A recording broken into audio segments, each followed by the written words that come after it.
Jake Bates. Throwing right side, and it's going to be intercepted. Return past the 15, past the 20, out past the 30. Has space down the sideline. 40, 35, 30. And he is gone. A pick six for Houston. Snap good, hold good, kick up. And it is straight down the middle. Looking to throw, rolls out right. Throws end zone. Touchdown San Antonio. Cody Latimer alone in the end zone. They take a 1-point lead with 3 seconds left. 52-yarder, left hash for the win. Snap good, hold good, kick up, and it's drilled. Miami escapes week 1 with the win. Jason Sanders is looking to throw. Pass right side, wide open. Touchdown Drake London. Touchdown Drake London. Atlanta has tied this game and are an extra point away from taking the lead. Needing the 12-yard line. Handoff, Robinson left side. And going to be stuffed. A loss of 4, maybe 5 on the play. And with 50 seconds to go, the Chiefs have the ball. And most likely that does it. Ball on the 17.5-yard line. Looking to throw. Stepping up, throwing for the end zone. And caught. Touchdown Green Bay. Dontavian Wicks. 56 seconds to play. The Packers are within 3. 6:17 to play in overtime. Tua shotgun, back to his left. 3 receivers to the right, bunched up. Tua to throw. Pass time. Plenty of time. Pass. End zone left side. Jonnu Smith. Touchdown Miami. They're gonna win. Let's go, baby. Here, back behind him. 3 receiving options to the left. Gonna send Smith in motion. Toss left side for Saquon Barkley. Good blocking and room to run. Pass midfield. Spinning his way. Pass to 35 to 30. 25, 20, 15, 10, 5, and the Eagles respond instantly. Saquon Barkley. Oh my, making his presence felt. 1 play, 60 yards, 3rd and 9 from the 35. Mahomes looking to throw. Quick pass left side, caught by Piron. Has room to run. First down and more. Down to about the 17. And he stays in bounds. That will do it. The Kansas City Chiefs have escaped the Bills and have punched their ticket. Hello, everybody, and welcome. Time to wrap up Sunday of Week 5 with just a game to relax a bit. Not expecting too much from this one. It's Bills, it's Patriots. We know how these two teams play against each other. This should just be a fun game to watch some good football and to watch Josh Allen do his magic. Hopefully James Cook gets involved a bit because of fantasy reasons, but nonetheless, we're just not going to talk about that one specific 1 o'clock game. For all my thoughts on it, the video's up. Went up about 3.5 hours ago. My thoughts on the Dolphins-Panthers game. For all my thoughts, a little bit of a little bit of an exaggeration of it all. But for all my thoughts, it's up there. I wanted to make sure I get that out before Sunday Night Football. That's what happened. But otherwise, the Broncos got a good win against the Eagles. And how about that Tampa-Seattle game? I wish I was able to be live for it, but again, wanted to make sure I got post-game out. A little bit ahead of schedule, but still want to make sure I get it out. That Tampa-Seattle game was fantastic. That ended up being game of the week and a game fitting of that uniform matchup. That was a fantastic, fantastic game. Now we're set in. We have a little bit of a winter wonderland going on here for the Patriots and the Patriots and Bills. This should be a really solid game. As kickoff is a few moments away. Yeah, we also saw the Saints get their first win on the season. The Titans got their first win on the year. The only team left without a win is the New York Jets. They're also the only team without a forced turnover. The Jets are in a tough spot. And I'm chilling in fantasy. because Punko's lineup got screwed due to injuries and bye week, so I'm chilling tonight, even though I have James Cook going. God, toasted. You're just cooking on fantasy again, huh? I doubt, I mean, you never know, but I doubt Josh Allen will get the 40 points Benito needs. That's... Yeah, your lineup's just that good, huh? That's even without you playing a Mecha Ejbuka? That's crazy.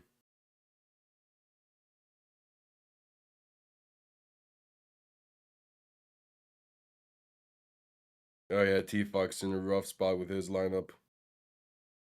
Even with the Giants getting Flash no points. Crazy.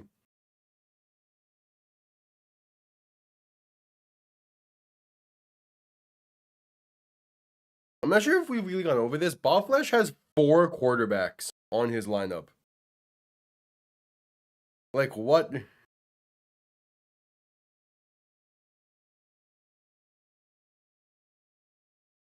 Oh, well. I don't know. I legit don't know. I think part of it is Tampa has been playing surprisingly, like, effective this year. I mean, I knew they were going to be a good team. I didn't expect them to be, you know, very consistent like that. You also are getting lucky that CMC is the only member of that Niners offense to not get hurt yet.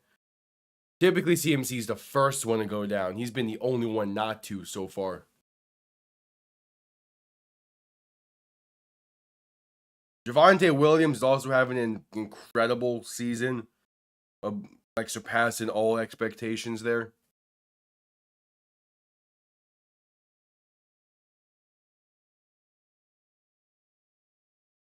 I'm curious to see if you're going to lose one of these weeks. It'll probably be when, like, Tampa has their bye, which won't be for a minute.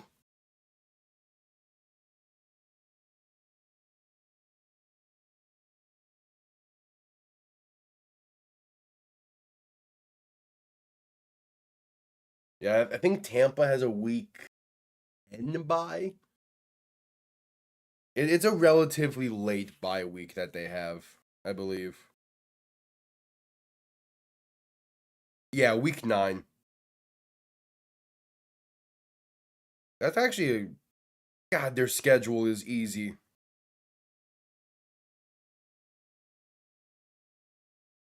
Man, Tampa's schedule is easy this year. I mean, yeah, he could. Who would Chicago play that week?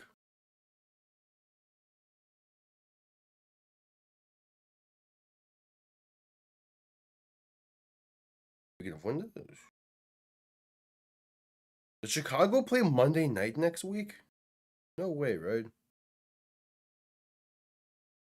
Fred Jackson getting the crowd hyped in Buffalo. Hell yeah. What's up, Flash? You and your 4 quarterback fantasy football lineup, which is mind-boggling to me. But it worked tonight. Oh, Chicago would play. Yeah, they do play one. Oh yeah, Chicago plays Cincy the week that Tampa has their bye. You're chilling, Toasted. Like, you are absolutely chilling. Caleb Williams might get you 25. But yeah, because you have Burrow on IR, you have Browning, you have Bo Nix, and you have Jared Goff. You have 4.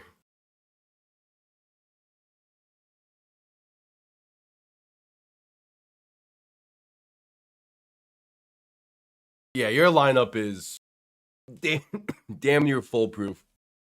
As Matt Prater is on to send this one down, the Patriots will get ball first in this one.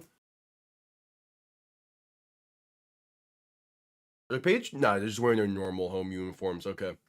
Kickoff underway. Going to be returned beginning from the 5. Room up past the 25 down to about the 30 before being brought down. So they'll start from there. I mean, yeah. I was just thinking the bye weeks are going to be throwing a lot of wrinkles. What bye weeks do I have next week? Because next week we have Minnesota and Cleveland on byes, so I'm not worried about that. Okay, who else?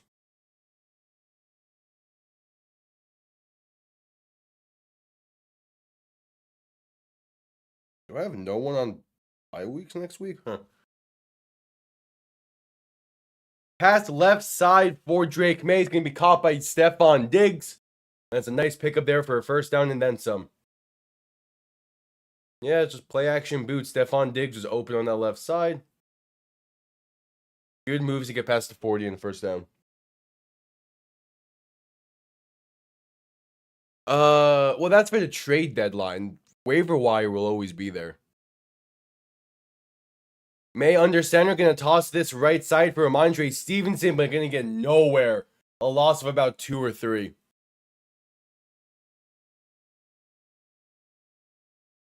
And also, like, trade deadline doesn't really matter in fantasy league. No one's really doing those.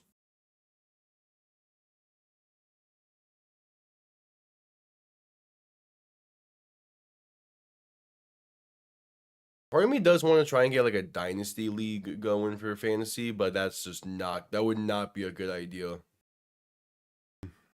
Just straight up would not be a good idea. May looking to throw past left side, going to be caught. That's Antonio Gibson up to about the 48. I mean, like, Benito and Punk are already struggling keeping up with the week-to-week stuff for a single year fantasy league. A dynasty league where I have to keep up with college as well for the draft. Nah.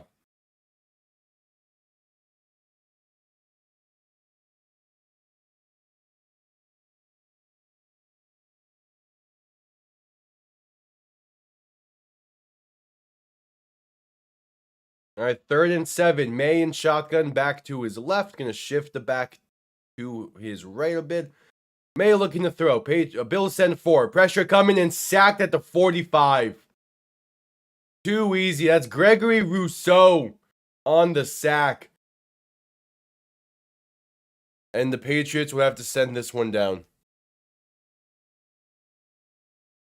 Dynasty leagues seem like so much fun. I don't think I would have anyone to trust to do a proper dynasty league. Because that you need to go like 10 years minimum. Punt comes off clean.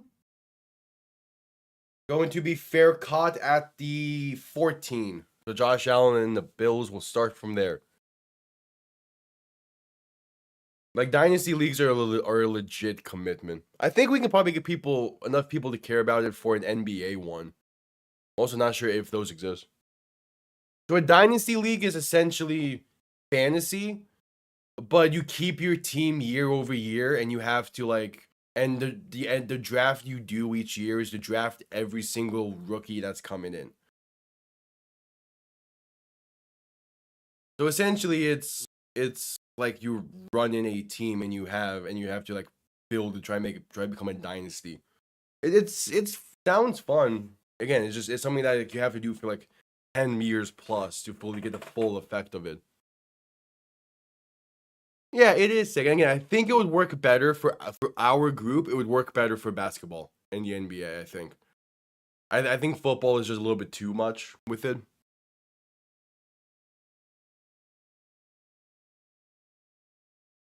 A Patriots win would be funny.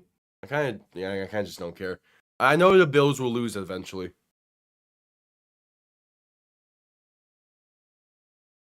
Yeah, I could because I also don't think ESPN does those dynasty leagues all through the app. We have to do it through something else.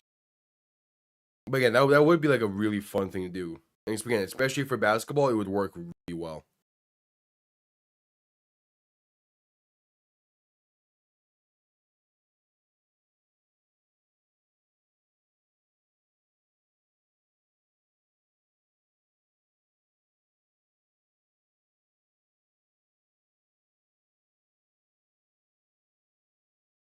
Right, so commercial break.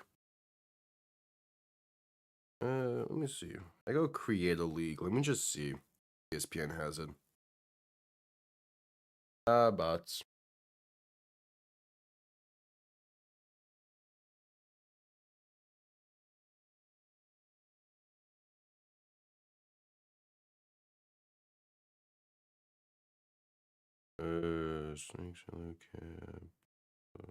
Yeah, no, ESPN doesn't do dynasty leagues. That's fine.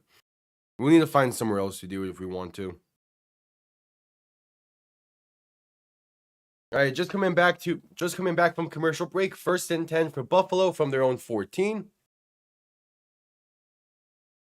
12-18 to play in the first quarter. Allen in shotgun, back to his left. 3 receivers to the left.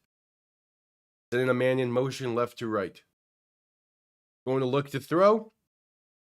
Pressure coming, going to escape it to his left. Try and find some room. But going to be brought down at the line of scrimmage for no gain. Penalty marker is down. Hey, Sean Hockley.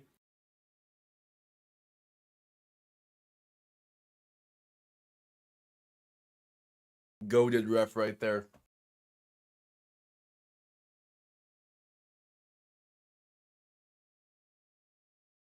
Yeah. Well, T-Fox also has like 4 guys still to go. A holding on Buffalo is the call. They're going to push them back some. Toasted, there's also some fantasy leagues that you can make it so, like, if a quarterback or an offensive player gets a tackle, it gets them like 100 points. I've also seen today that someone's in a punter only league. Hey, you never know with those two. Cam Little about to go for 30 points. Allen to throw in 1st and 17. Pressure coming, pass over the middle. Is caught up to the 22. Beautiful pass. Right into the bucket of Dalton Kincaid and sets up a 2nd and short.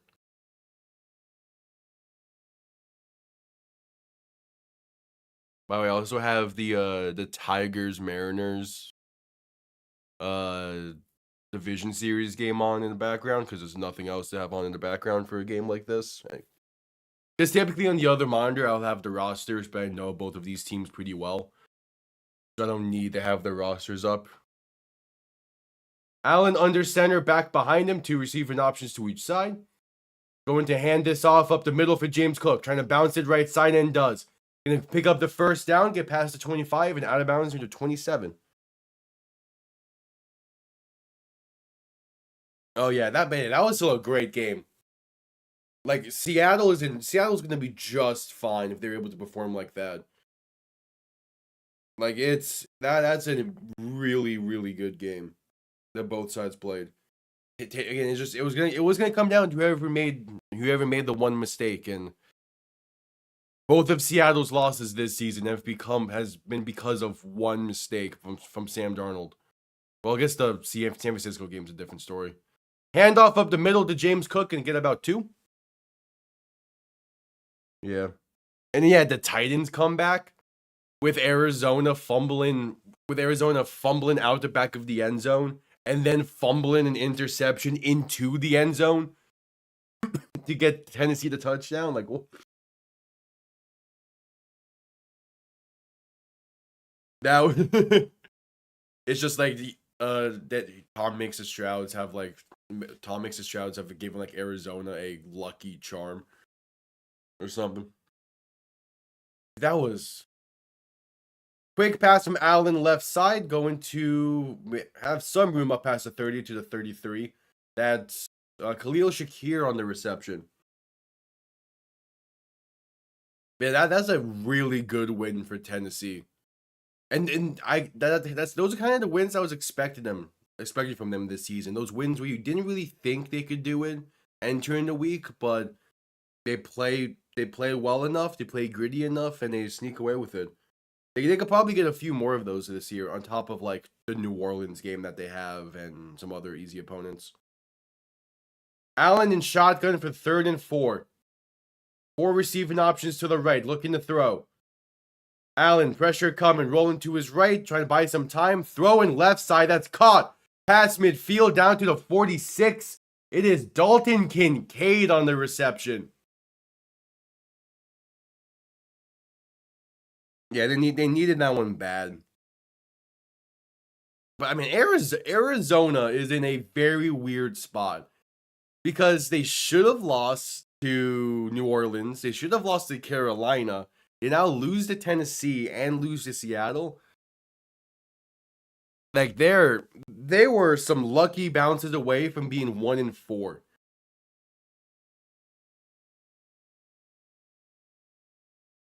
Allen under center going to fumble and picked up by New England. I can't tell if he tried to hand that off to Dawson Knox on the jet sweep or not, but nonetheless, bad exchange. The ball comes loose and New England has it. That's a rare Allen mistake. Yeah, I can't. That's how you know that was a bad play. Because if you can't tell that was supposed to be a fake, then there's some type of communication going on there that's off. Let's rather commercial break. Oh, with how Baltimore played, I'm not sure if Lamar Jackson being there would have mattered too much. Their defense is non-existent. Like, Baltimore's defense is supposed to be a top 15 unit in the league. They've been terrible this year. It's obviously that's not the main reason they're 1-4, but man, is it up there. Because they had bad performances against Buffalo, Detroit, now Houston.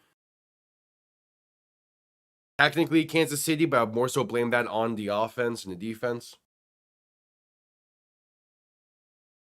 Yeah, I guess.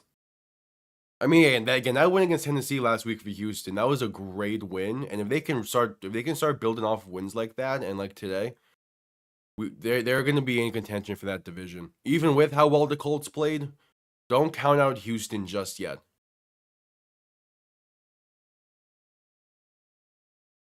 It was Knox.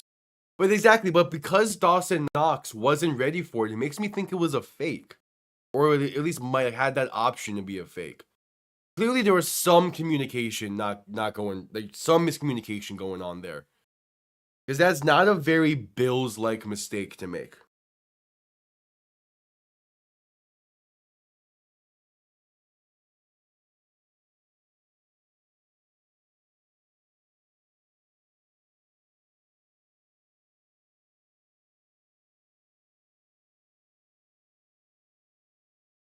Yeah. How many injuries does Seattle have on that defense? At least in that secondary. Because again, that was a secondary that if I have the ability to like completely swap secondaries with a team as a Dolphins fan, I'm picking Seattle 9 times out of 10. Like I am a massive fan of that secondary. Damn.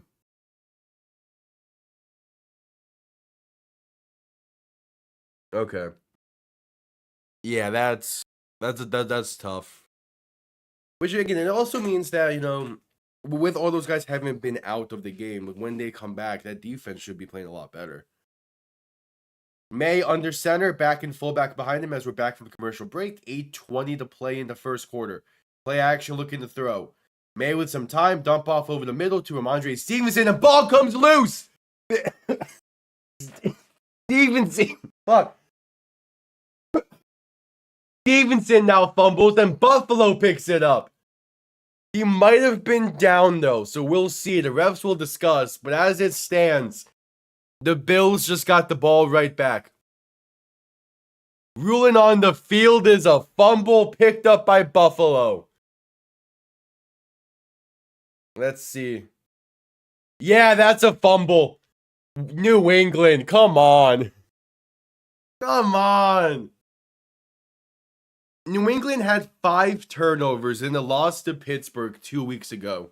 They played relatively clean last week against Carolina. They're not off to a good start.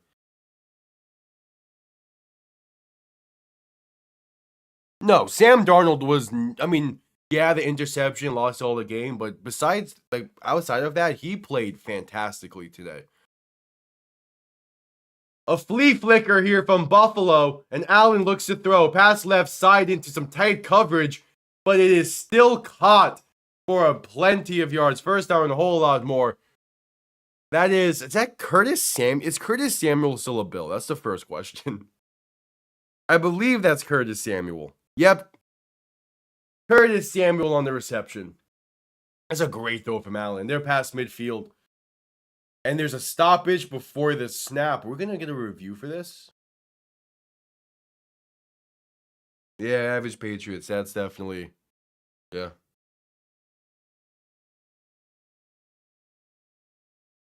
No, you're all good. You're all good.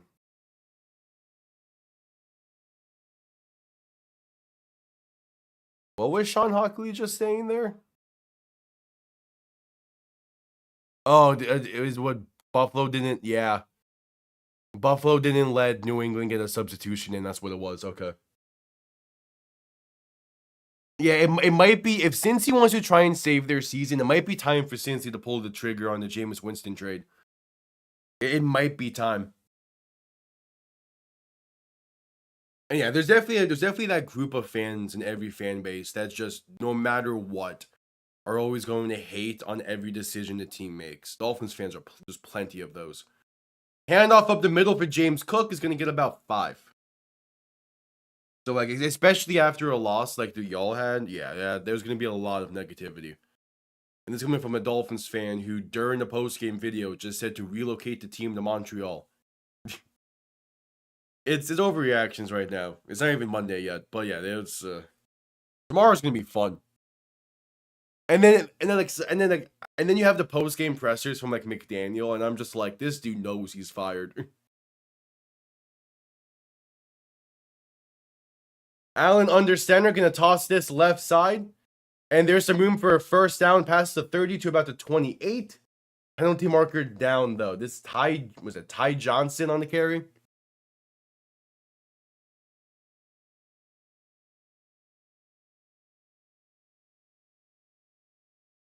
Yeah. I mean, again, Sam Darnold isn't one to like have that happen too consistently, at least, since leaving New York. As is, the penalty is illegal formation on Buffalo.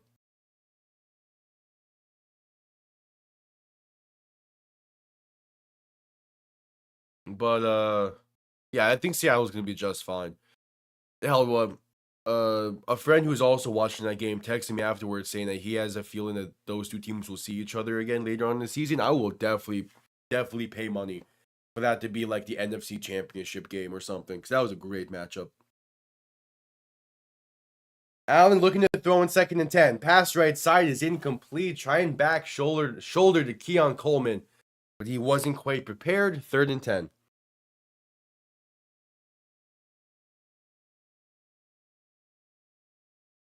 Yeah, and the fourth quarter was really good for y'all. Makes you think like if you played a full 60, what would happen? So like maybe you give him one more week, but you're getting to the point where if you want to save your season, you're gonna need to make a big move at quarterback.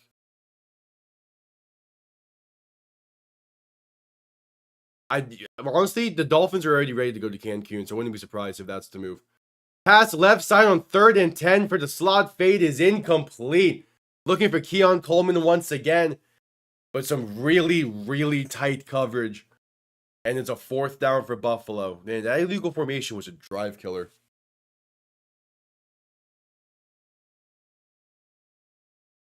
Yeah, it was something. Hell yeah. I'm hungry as well. I forgot to eat before stream. That was a great decision.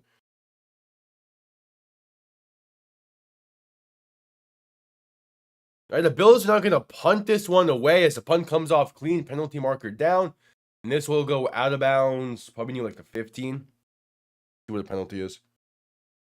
I don't really have anything that's like easy to make though. That's the issue. I gotta go grocery shopping. I was supposed to do that in between streams, but I just did not. I just forgot to as well. I was tired. I took a nap.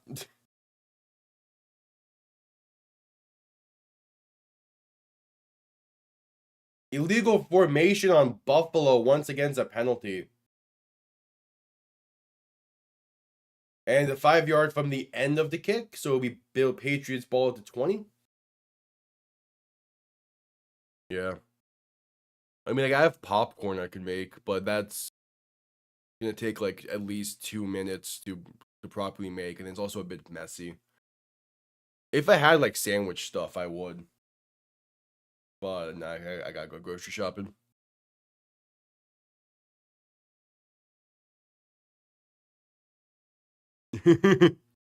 We're at commercial break. And yeah, that too. Popcorn's just kind of empty. But it does enough for me to get me through like a stream typically. There's also a place that's open late at night that I might get food from. It's also not the healthiest place at all. Because most places near me close at like 11. And the game ends around like 11:30. But there is one place that's open till like 3 a.m. But again, it's not the healthiest food. Yeah, because most night places are for the weed. People that they get the munchies. But that's who it's for.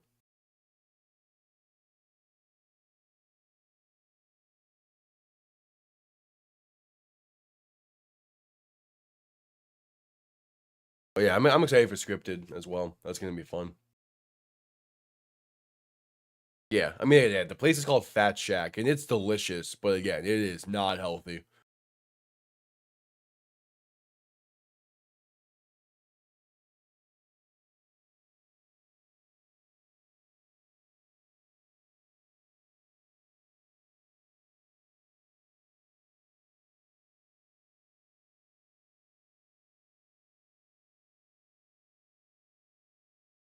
All right, so that commercial break.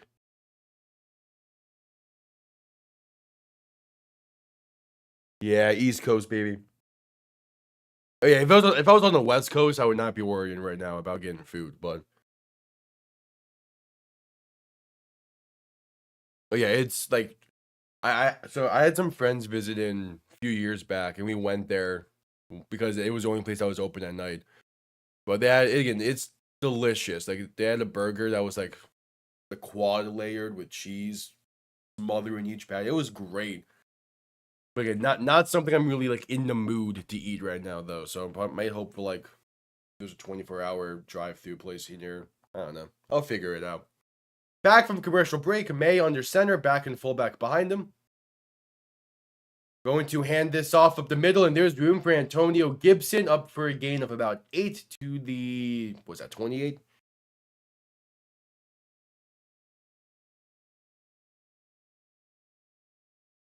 I also could, in theory, I could DoorDash something, but obviously no one arrive until, it would arrive during the stream. And I do not want to eat on stream.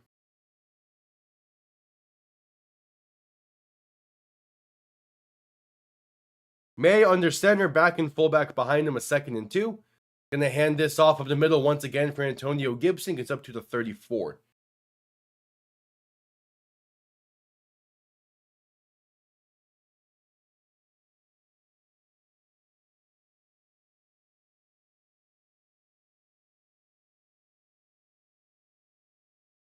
Well, yeah, but again, it will still need to arrive during stream because most places close at 11, and it'll be. And this game's not gonna end until at least 11:30. Handoff up the middle for Antonio Gibson's gonna only get about a yard, maybe 2, up to the 35. Yeah. And I mean I could just reheat whatever I get, but I know I'm gonna be tired after stream and lazy. I might just make some popcorn after stream, and that'll hold me over till I go grocery shopping tomorrow.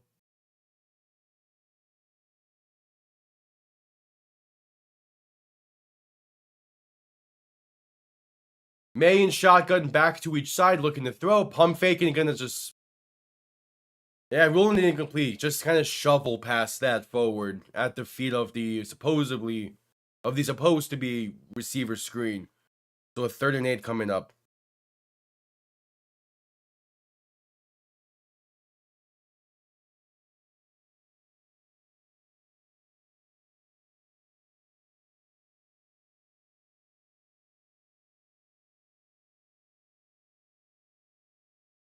So a 3rd and 8. May and shotgun, a back to each side. 2 receiving options to each side. No, a back to each side, 2 receiving options to the left. Looking to throw. Pass in right side. That's caught in the stretch forward from Steph. No, that's Keyshawn Boot. Gonna get just enough for a first down thanks to the extra effort. They keep the chains moving.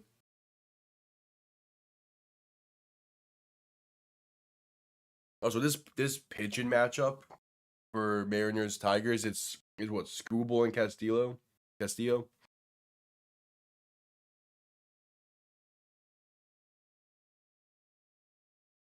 Nah, I use those for added effect during the post game. Handoff right side. Handoff right side for Antonio Gibson is going to get about 7. Now, if he's anything, I wouldn't. If I was going to take jerseys down to properly crash out, it would have been all the Dolphins jerseys. But I didn't even use the Panthers jersey for an example there. I was supposed to, but didn't feel like it. I use the other stuff though.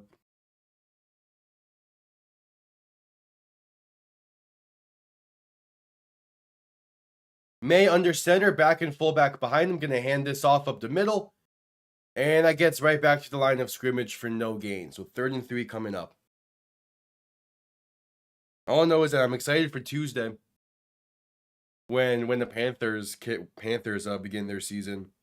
Yeah, some guys are injured on that team right now, but they still have a lot of depth. They have a lot of good pieces on that roster.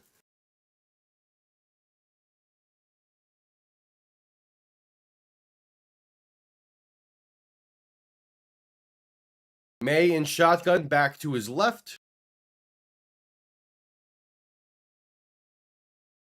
Going to look to throw on 3rd and 3. Pass over the middle is dropped, incomplete. Looking for Stephon Diggs, but he couldn't hang on. Then 4th and 3, we're probably going to see New England punting this one away. Like, Kachuk is out for, I want to say, half to 3/4 of the season, but he is expected to be back at some point. Barkov is most likely going to miss the entire year, and that's the real crusher because that man's a beast. Punt comes off clean for New England. Going to be fair, caught at about the 14. But even then, like, Barkov was at Heat training camp, and he was saying he'll be back for playoffs, so we'll see.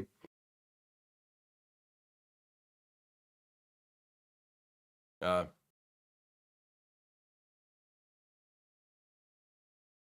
it's just, I don't know, just the name being spelled out like that doesn't really feel like it should be Booty. So I don't know. I've also been calling it Keyshawn Boot since he entered the league, so I'm used to it.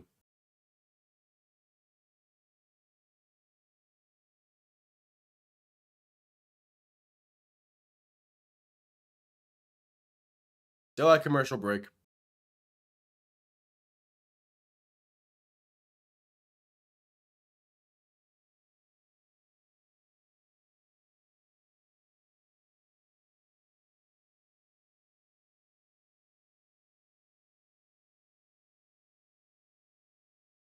And again, like, even if nothing happens really this season for the Panthers, again, they have that entire core locked up until 2030, basically. They have top 9 forwards, they have top 2 D pairings. I think they even have a member of their 3rd D pairing in Mikola, who just signed an extension. The only member of that team, of like key member, that's not signed through 2030 is Bobrovsky. And that's mainly because one, this is the final year of his contract, and 2, that man's also nearing 40. Yeah. The LSU pride run. How old is Bobrovsky actually? He's definitely up there in age though. That's for certain. That man's been in the league for a while.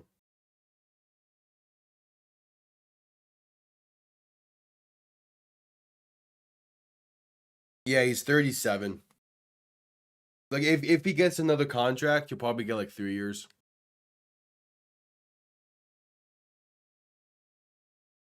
Which probably does need to happen. I'm not. We don't really have. We don't really have like a true. We don't really have like a true like future at goalie anymore. The Stolars left for Toronto after the first cup. And then we traded Spencer Knight to get Seth Jones, which was a very key piece for that second cup. Welcome back. Just talking a bit of hockey as we're at commercial break.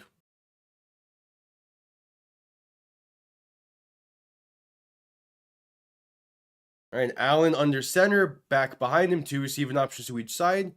Ball on their own 14. Handoff right side for an end around is going to get up near the 20. Penalty marker down. This might bring him back. Curtis Samuel on the carry. With that flag, probably going to be holding.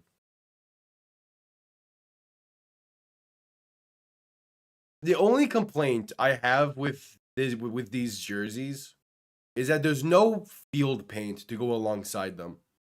And yeah, the penalty is holding on Kincaid. Because like we saw with Arizona, they had that custom field paint. Miami did as well. Why does Buffalo not have it? It would have been so easy. Like, it would have been so easy to get custom field paint for the game tonight. All you have to do is just swap what the colors are in the end zone.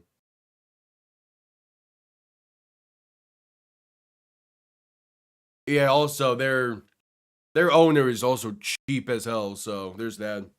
Probably didn't want to pay for extra white paint.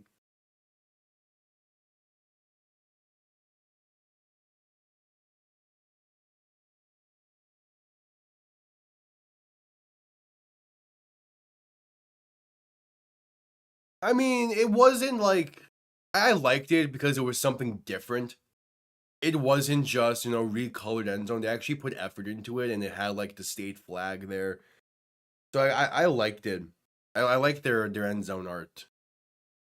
But yeah, I could see how it was also kind of just a lot compared to what normally it is for Arizona.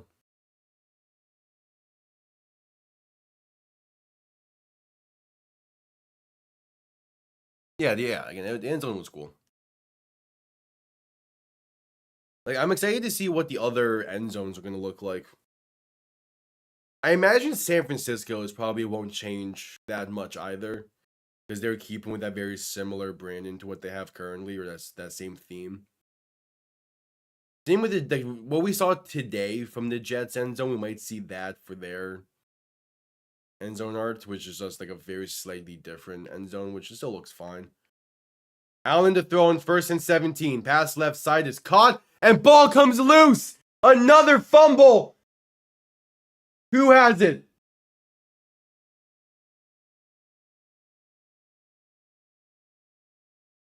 New England has it. Oh my God. The second fumble of the night for Buffalo. And it puts the Patriots inside the red zone at the 12-yard line. Keon Coleman couldn't hang on. That's a quick. Keon Coleman could not hang on to that. Now the question is, did he have it for long enough? And like, did he make a football move? That's now the question.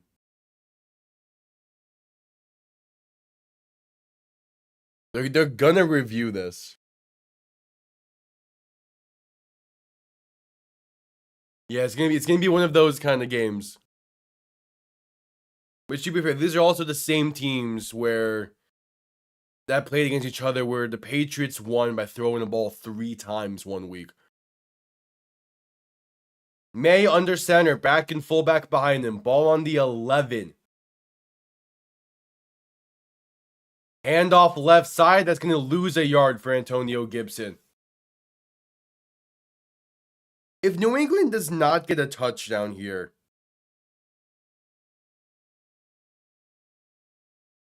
like, that's disappointing.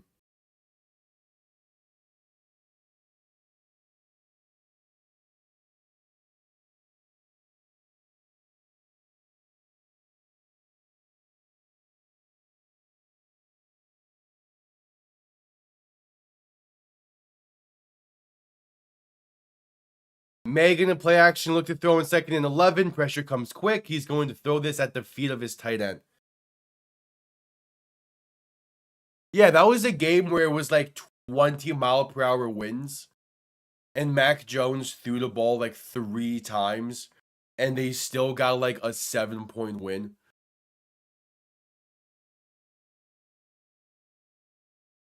I think it was Mac Jones's rookie season where that happened.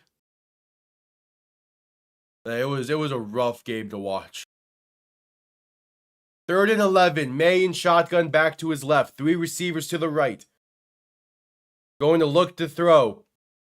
Penalty marker down as May throws for the end zone. It's incomplete. Looking for Stephon Diggs, but he was double covered. Under a minute to play in the first quarter. What is the penalty?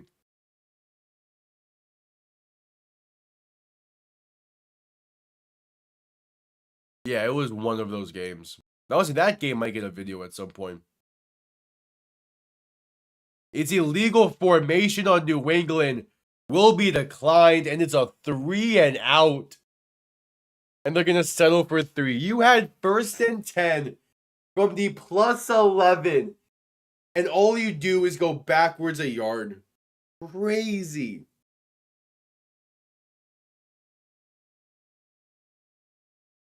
All right. And out comes the rookie out of Miami to put New England on top.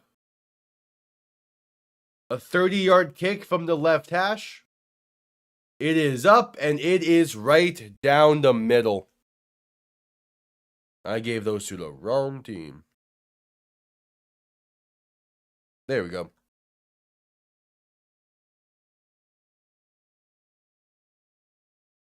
Well, it's also just Buffalo's defense. Matt Milano is back out there for them.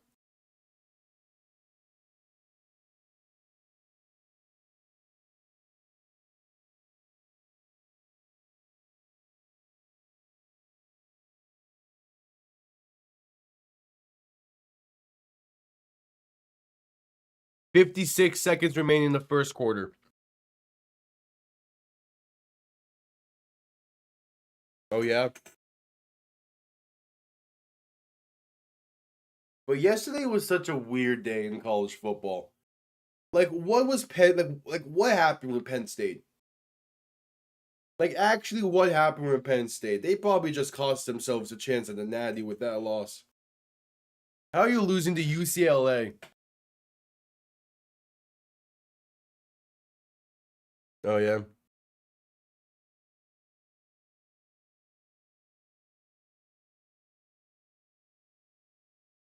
I mean, have you recorded the script yet? If not, yeah, you can edit the script to include it in there. It's that once you actually have it recorded, that's when it gets really tough to edit stuff, and you just leave it as it is. Unless is massively important to add. Return beginning from the 1-yard line gets up past the 30 to about the 33. No, it's not recorded yet. Then yeah, you can add it in.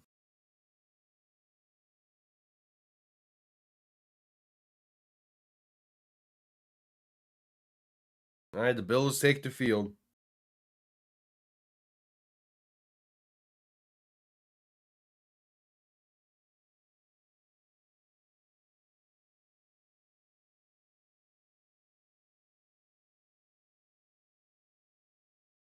Allen under center, back behind him. We receive an options to the left.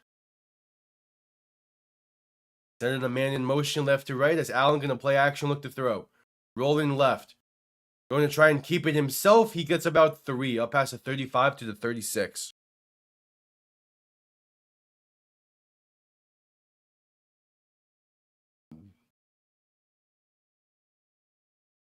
All right, 30 seconds remain in the quarter. We're going to have to call one more play here.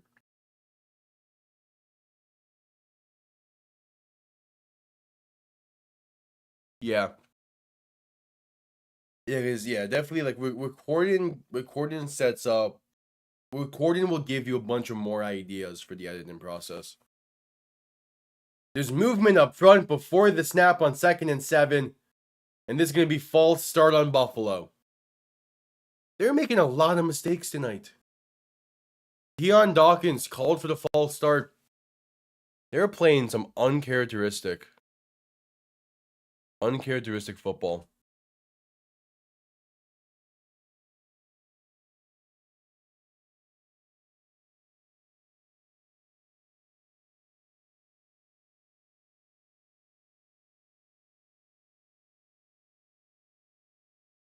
Yeah. All right, that's the end of the first quarter after the false start. 15 minutes in the books. And man, New England has a 3-point lead, but neither of these teams have been playing well offensively tonight. Yeah. Yeah, he's over there in UNC. He's been getting a few goes.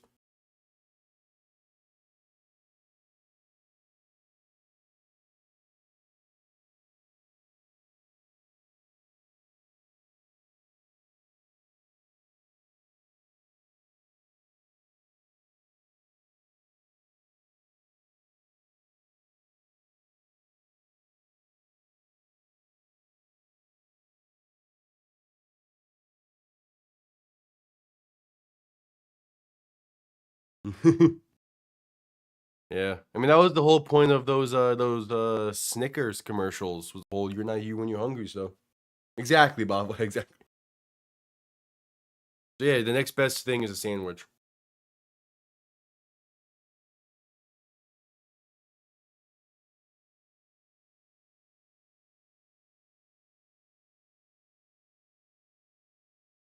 Yeah.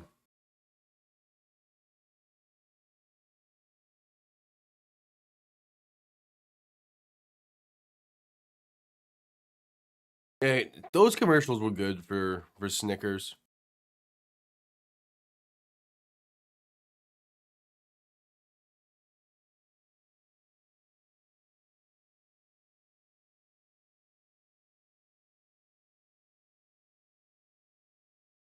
Yeah, we're at commercial break for the end of the first quarter.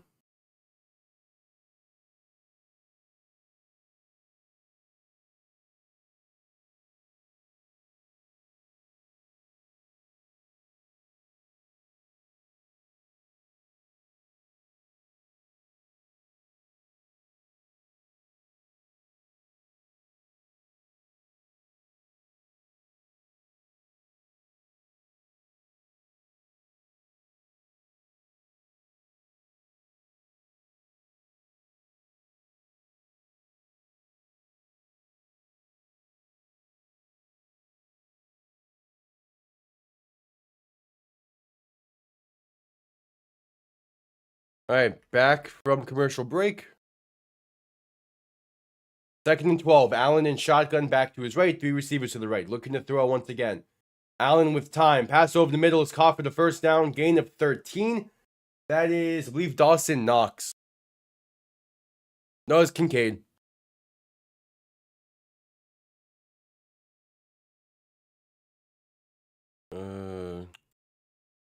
Get him a link to proper copyright-free sounds.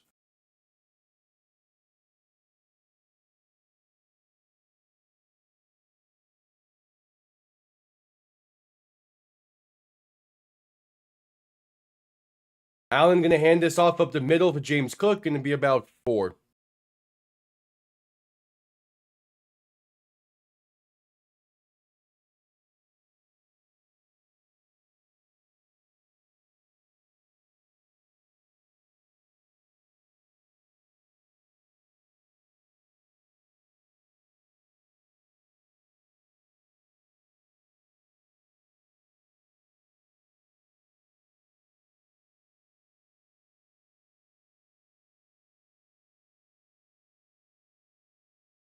So Allen under center, back behind him on 2nd and 6. Going to play action and look to throw. Has some time in the pocket. Throw in right side. It's there. Gain. It's there inside the 30 to the 29. It is Joshua Palmer on the reception.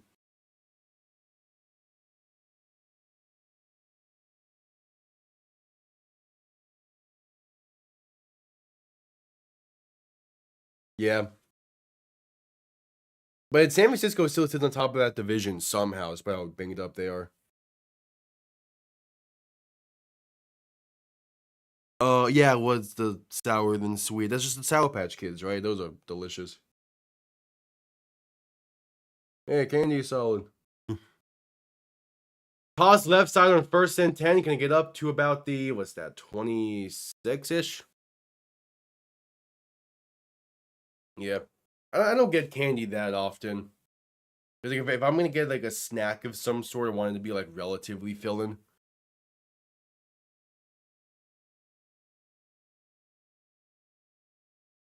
Yeah.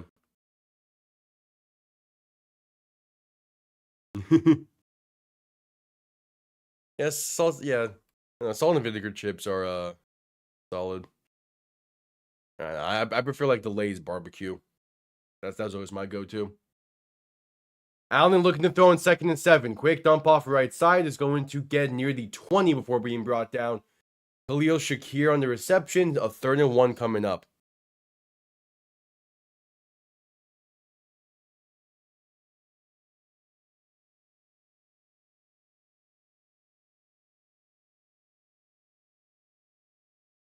So 3rd and 1, Allen in shotgun. Handoff to James Cook up the middle. And that's enough for a first down up to about the 17. The Mariners just took a 1-0 lead over Detroit. Hell yeah. I have the game on in the background also because Benito, one of my friends, is a Mariners fan. So, well, I get the baked Lays. So it's not the same. It's not like traditional Lays. I love those baked Lays. Those are great. The baked Lays, baked Cheetos are also pretty good. Handoff left side for James Cook is going to get up to about the 11.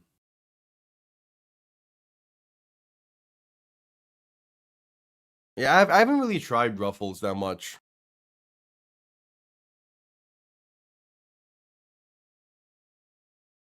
Hell yeah. Hell good.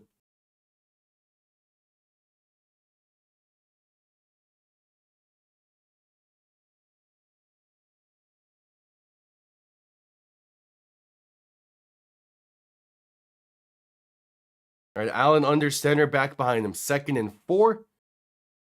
Going to give this to James Cook once again up the middle. He's going to get a yard, maybe up to the 10. 3rd and 3 coming up.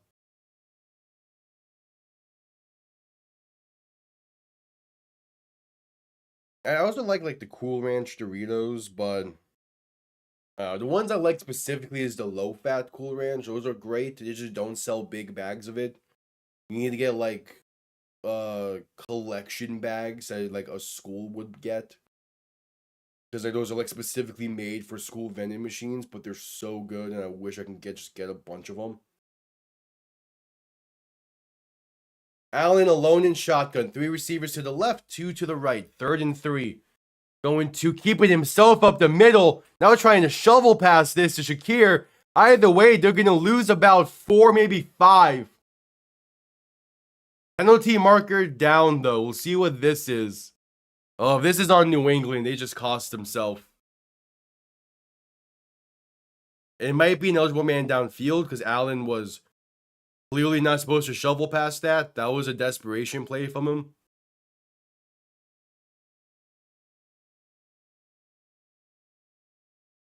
I don't think I've seen those. Yeah, eligible man downfield is a penalty on Buffalo. That'll be declined.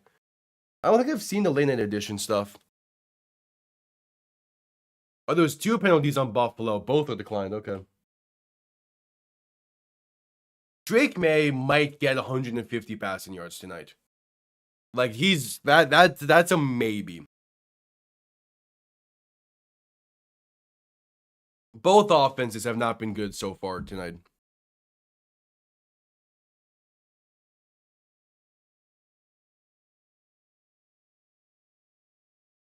Yeah.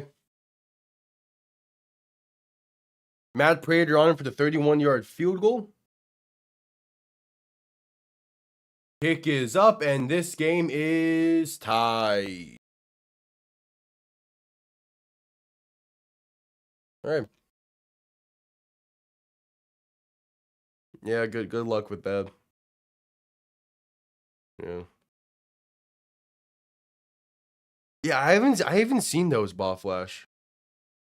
I might have seen those flavors when I was in Europe a few years ago, but nah, I've not seen those down here.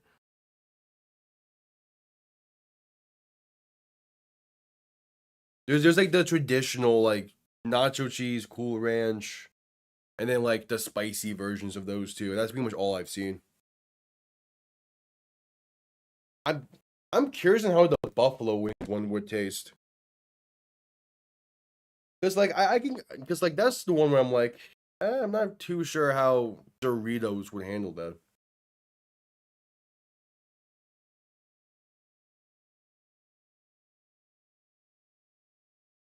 Yeah, that is uh,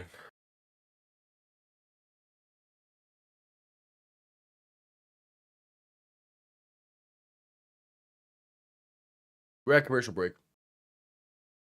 Yeah, because relationships are already complicated as enough on top of it. The fact that there's other shit that can be like, the fact there's other stuff that can just make it even more complicated is annoying. Megan, best of luck on that.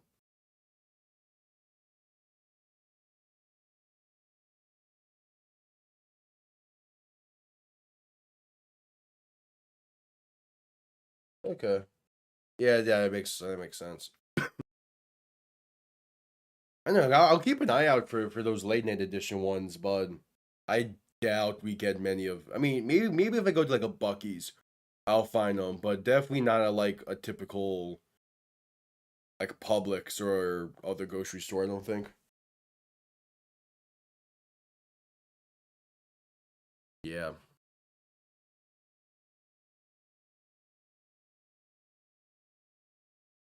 Yeah, she got a Chili's commercial. I haven't been to Chili's in a minute. Should I go to Chili's one night? I mean, UCF plays on the road this week. I could go to like a Chili's for the game. Or like, oh, you know what? I want to go to Buffalo Wild Wings. That's it.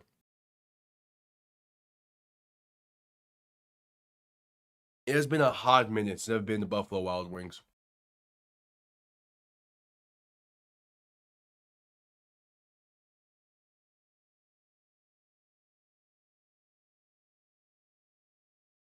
All right, Buffalo said to send this one down. That's probably the other thing. That's what I'm saying. Like, because the closest Bucky's is near St. Petersburg. So like, if I go to that, maybe it's technically close enough. I don't know. Ball comes loose on the return. We have another fumble. Antonio Gibson with a solid return. We'll see if New England maintains possession. If not, there's 9:27 left in this first half, and this could be a game-changing play. Also seems to be a player banged up amongst that pile. That's unfortunate. We have the refs. We have all the players for the fumble. We have the injured player. We have the training staff. Just everyone is now focused in on this one spot.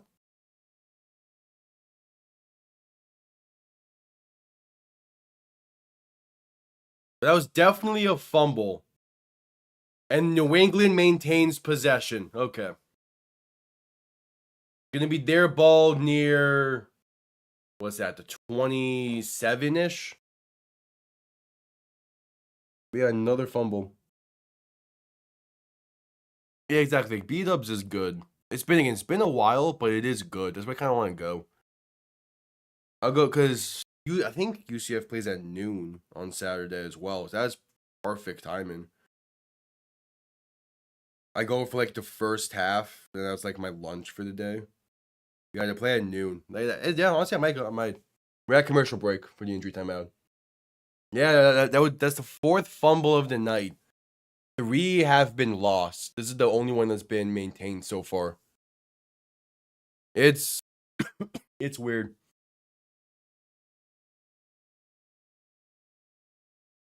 Everyone has butterfingers today.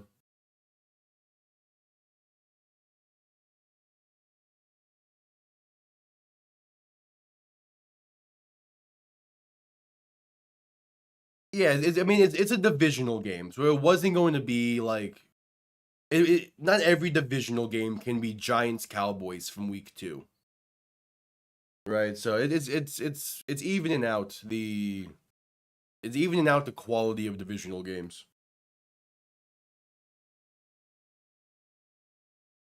Yeah, I don't really care. I eat so much chicken. Like it's probably goes chicken, beef, then pork in terms of like quantity I eat. But it's mainly just because there's not many like really good barbecue places near me.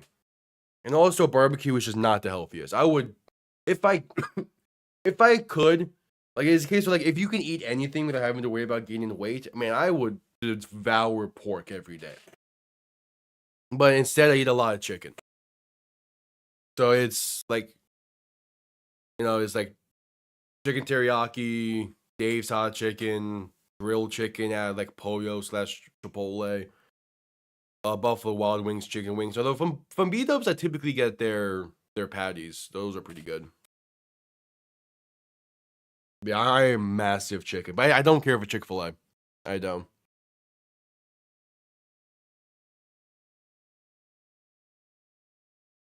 Yeah, there's no need to try a Chick-fil-A. It's good, but you can 100% find better chicken spots near you.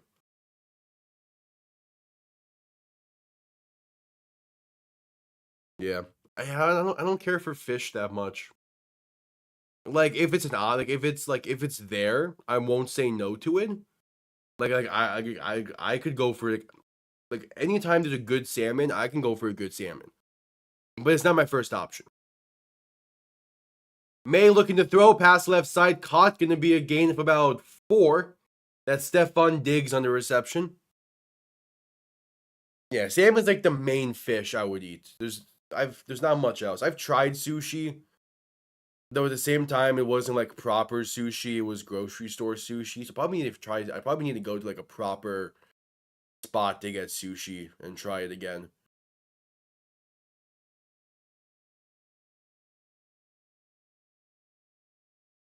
May looking to throw in 2nd and 6, pass left side, going to be enough for the first down and then some for Stephon Diggs, up past the 45 to the 46.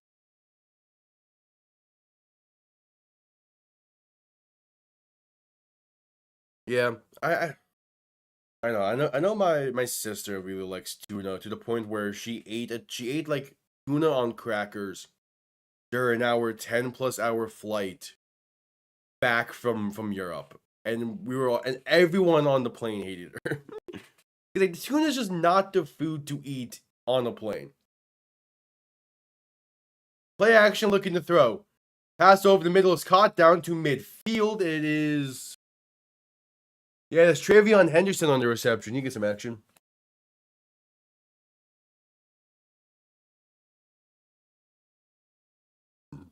Yeah,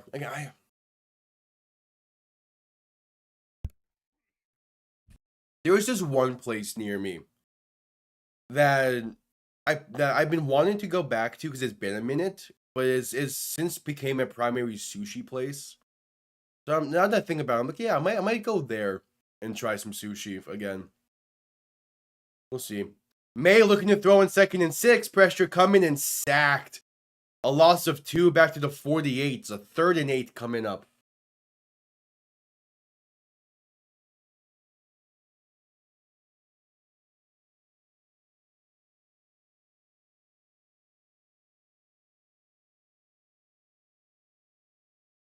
Yeah, I've gone fishing maybe once.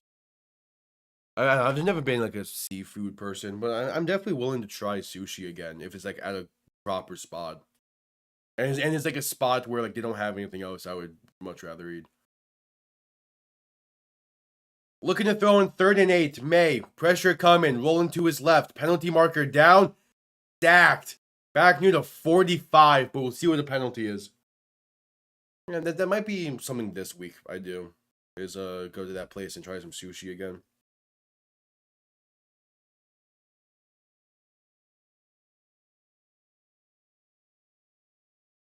Two fouls on both teams, both holding, offset and penalties, replay 3rd down. Cool. The mid is a mid for Bass. I'm not surprised to hear that.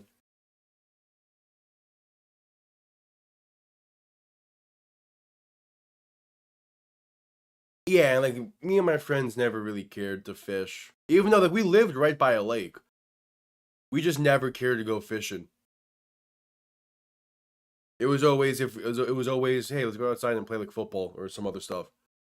Never like, hey, want to go fishing? So 3rd and 8, May looking to throw. Has some time. Pass over the middle is overthrown and incomplete. Looking for Hunter Henry, but could not connect. 4th and 8, and they're going to punt this one away. May is at 57 yards passing right now. Well, yeah, that's also just a location thing.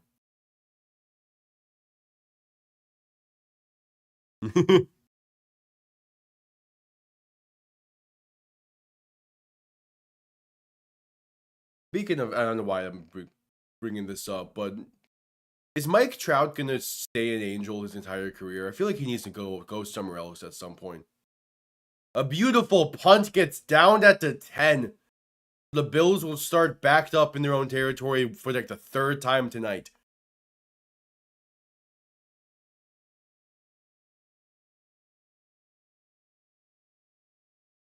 And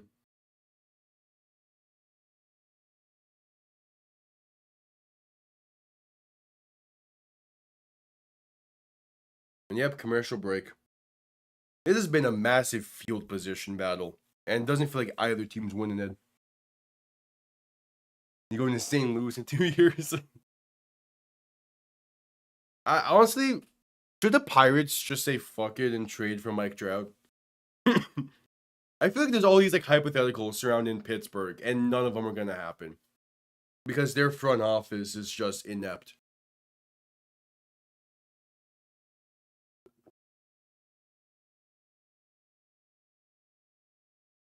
Still at commercial break.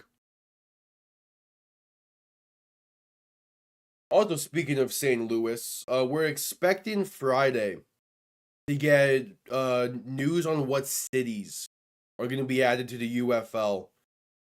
So expect a stream at some point Friday. I would imagine around 1 o'clock to discuss everything and they do like fully recap everything. I've been waiting to do that stream for a long while now, probably like a few months. And it's finally gonna happen. We're finally gonna hear definitively on UFL 2026 teams.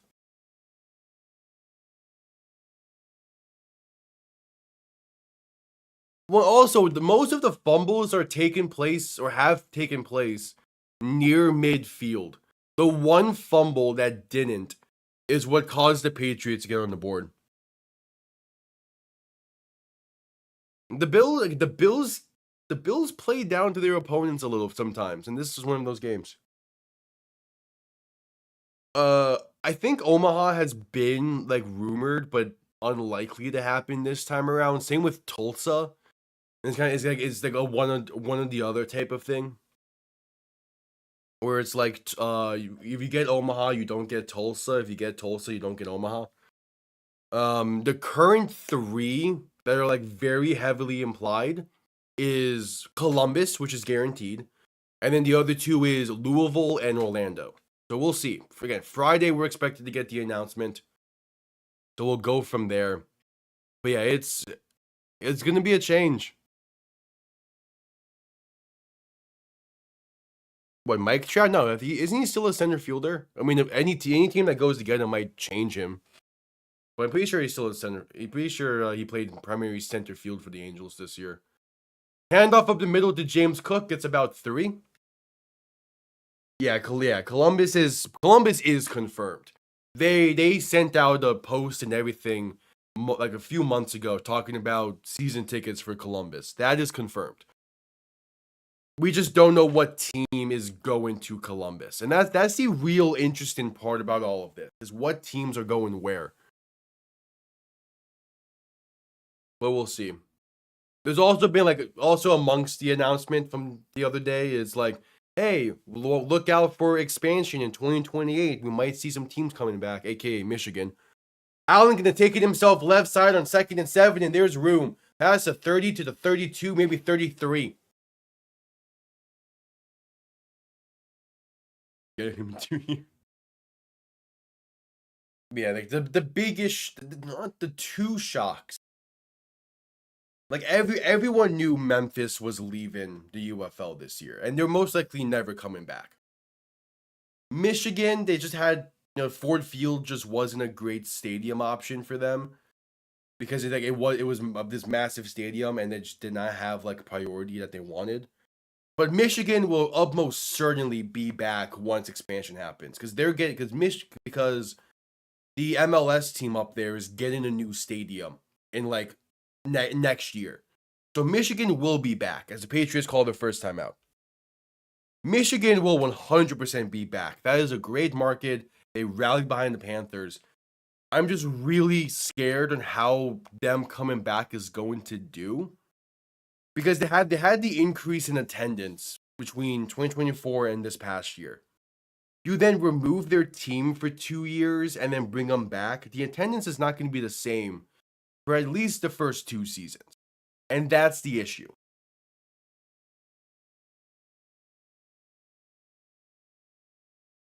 And then San Antonio was the biggest surprise. Like, I'll go into more details with all this on Friday, ideally. I'm really hoping we don't get the announcement on Saturday. I think that's a possibility, I swear. Handoff left side for James Cook, makes one man miss, going to get past the 35 to about the 37. Penalty marker down, though.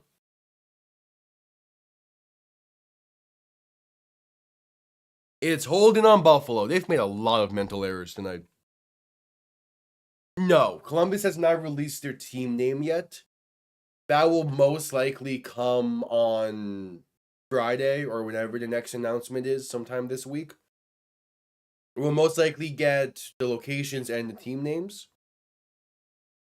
The biggest thing is, because Orlando is rumored to be a part of it, the Orlando Guardians is like I want to say a near lock, but that's like a very high possibility. And I do not want it to be the Orlando Guardians. I don't care how much it would cost. You have to bring back the Orlando Apollos. That was a perfect name. 1st and 20. Allen looking to throw. Has some time on first down. He's now going to take it himself left side. Going to get out of bounds near the 33.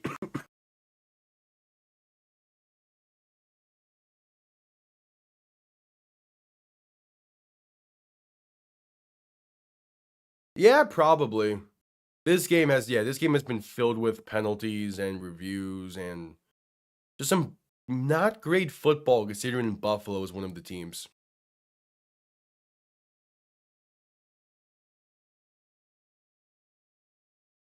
All right, 2nd and 10. 4 minutes to play in the half.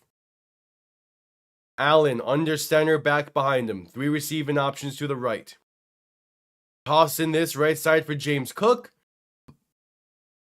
He gets near the 35.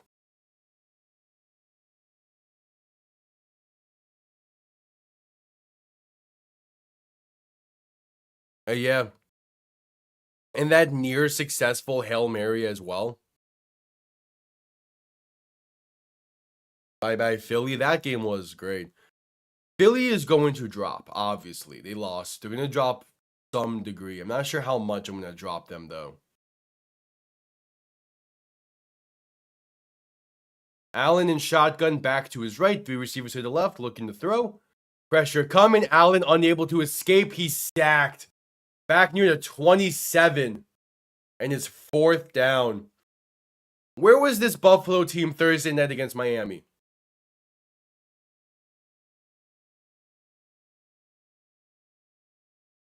Like, Buffalo is just not playing well right now.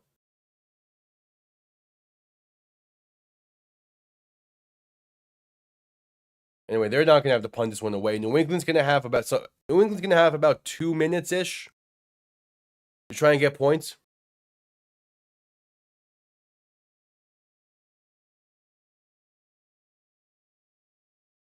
Punt comes off clean. Going to be returned beginning from the 29. Makes one man miss. And oh my God, that's a clothesline. Brought down near the 31. That's a hell of a hit there. 2:22 to play in the first half. Patriots have 2 timeouts and a 2-minute warning. So looking to try and get something going here. The Bills get ball to begin the second half. That's the key thing. Yeah, that's a hit, all right.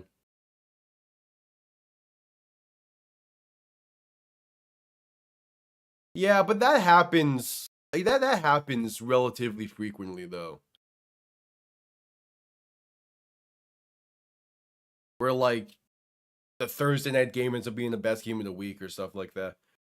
Toss left side for Travion Henderson. That's enough room to pick up a first down. A gain of roughly 13. And it's a solid run in there for the rookie out of Ohio State. And that will bring us to the 2-minute warning.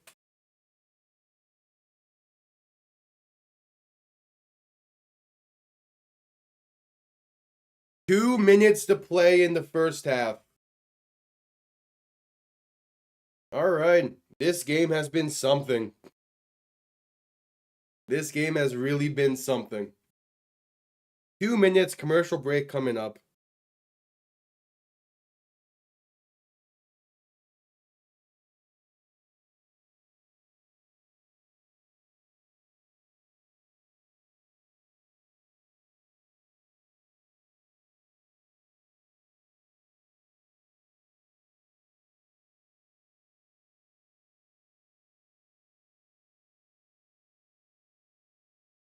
Man, there was a ton of great games this week.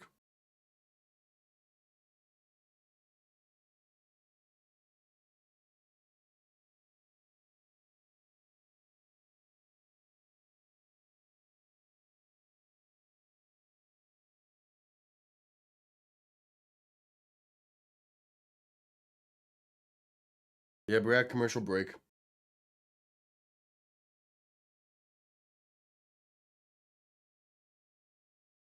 Well, yeah, obviously injuries played a factor, but for the most part, there was still a majority of solid games today.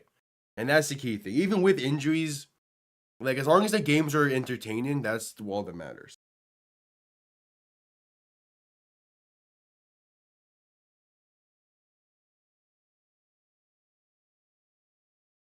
Yeah, but again, the Patriots do tend to play the Bills pretty well every single year. Now, it doesn't always end up being like a win, but it's always like really solid action.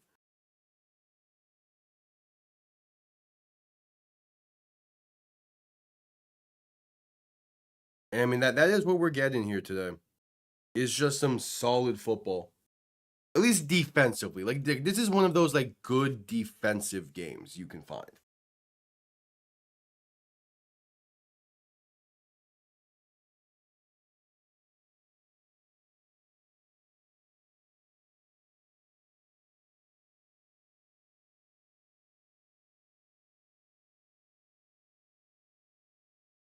Yeah, because again, you can't predict injuries.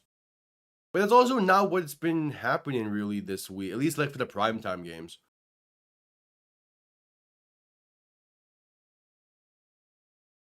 Because like the Niners were banged up to high hell and they still played well. Mac Jones looking like a new player. And yeah, and see Seahawks Buccaneers, that uniform matchup and the game that lived up to it, like that was a great action. Handoff up the middle is going to get about 3 for Travion Henderson. Bills get ball to begin the second half. We will see how the Patriots play this final minute 40.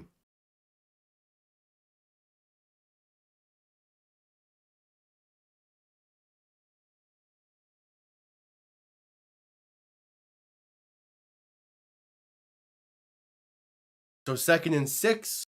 May under center, back behind him, looking to throw. Pressure coming, gonna step up and gonna slide down at the 49. And a hit comes in late. An attack on 15 to the end of that play.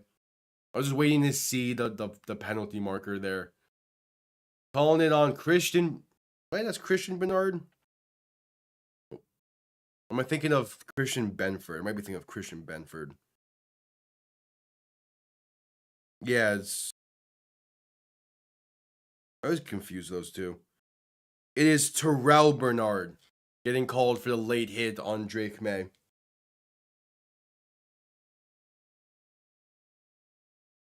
I want Miami to have a competent football team. I don't care in what Miami can go out there dressed in just street clothes for all I care. As long as they're playing competent football, it don't matter.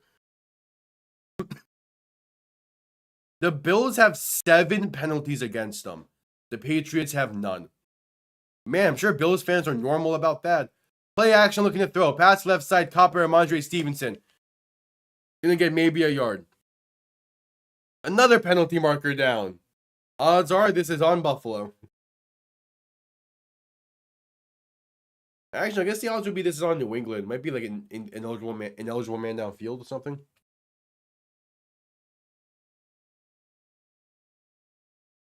Yeah.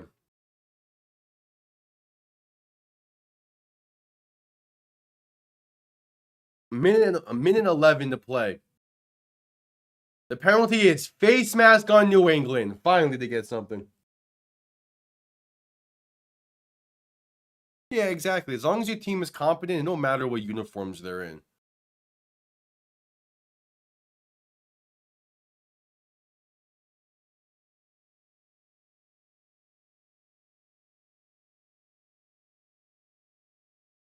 But at the same time, like, I want good uniforms.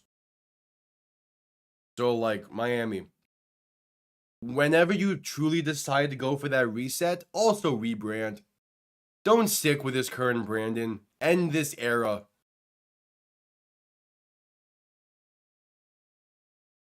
May play action looking to throw in 1st and 25. Pass in right side gets up to about the 41. That is Demario Douglas on the reception.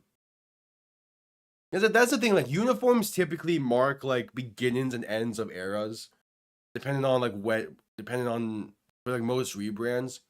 So like New England, they rebranded when Brady became the starter to start that era, and then they rebranded when he left to signal the new era, which has been rough, but it's been something. Yeah, it's a Deion Sanders quote. If you look good, you feel good. You feel good, you play good. 2nd and 15. May under center, back behind him. Play action, looking to throw once again. Has some time. Throw in left side. It's there. It's caught. Down to the 19. Hunter Henry. Guy high for that one. And the Patriots are in field goal range. With 53 seconds to play in the half. That's a hell of a catch. That's a hell of a catch.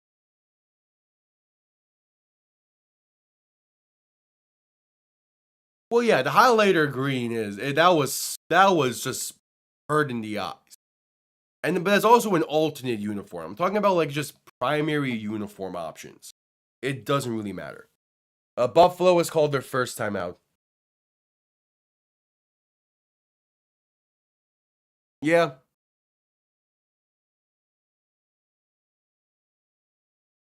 Yeah, the London game today was really good. I think Dylan Gable played fine. I don't know. That whole Cleveland situation's a mess. I do not envy Stefanski for having to deal with that.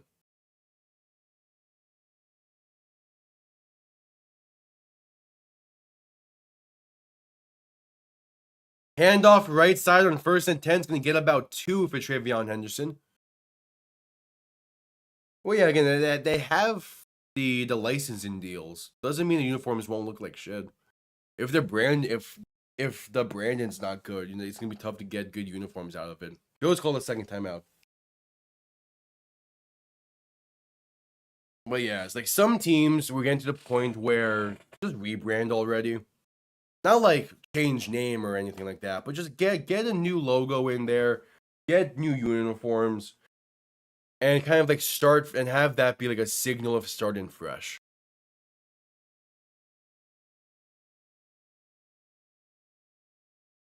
Oh, come on. There has to be other Razorbacks out there. Wasn't Traylon Burks a Razorback?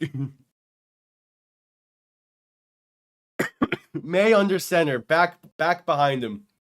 Play action looking to throw. Pressure coming. May taking himself up the middle. Enough for a first down inside the 10 to the 7. 37 seconds remain in the half, and we have a timeout being called. I believe it's New England calling timeout? No, Buffalo calls their final one. Okay.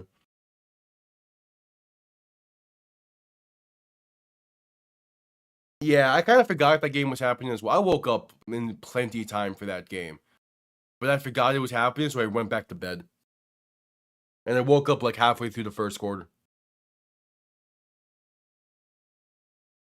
Yeah, like Dylan Gabriel played fine in that game. I just don't. The Browns were not really doing a whole lot to push him in that one. So we'll see how he plays next week. At halftime, I'll do the top 5 teams need of a rebrand. First and goal, May gonna hand it. Not gonna keep it himself. I get brought down at the line of scrimmage for no gain. Second and goal coming up. Oh yeah, true. I forgot Jake Bates went to Arkansas.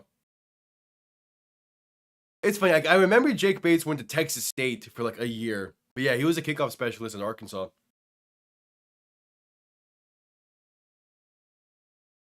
All right, New England calls their second timeout. 17 seconds remain in the half.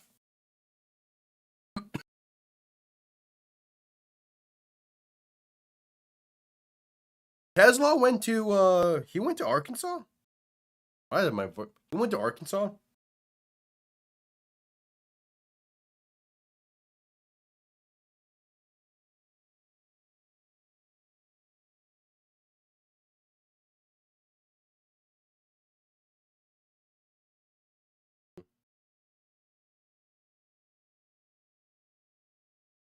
Yeah, he went to Arkansas. I did not know that.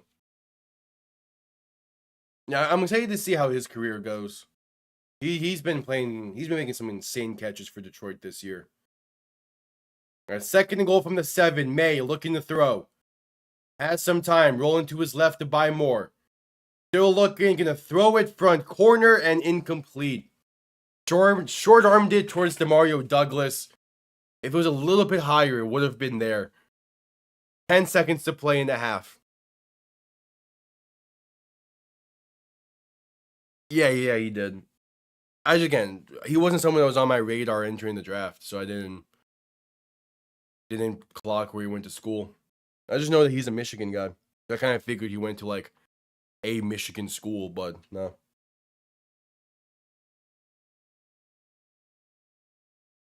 Third and goal, May and shotgun, a back to each side. And there's a penalty before the snap. False start on the Patriots. That is exactly what they needed. That's some smart football right there.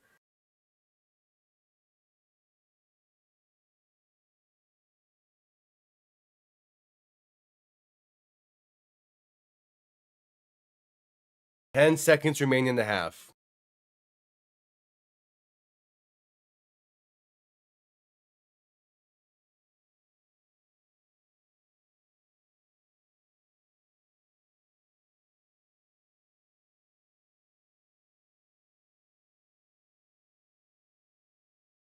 May and shotgun, a back to each side. Looking to throw in third and goal. Pressure coming, gonna step up. Looking left, passing back. Corner, that's incomplete. Penalty marker down. Will be DPI on Buffalo. But there's only 4 seconds remaining in the half. Dude, you probably just... You don't run another... I mean, you could run another play, in theory. Yeah, ball will be placed at the 1. In theory, you can run another play, and it only takes 3 seconds. But if you do a QB sneak, you need to get that timeout off quick if you don't find the end zone here. It's a gamble. Offense is staying on the field. This is a gamble. This is a game-changing level gamble.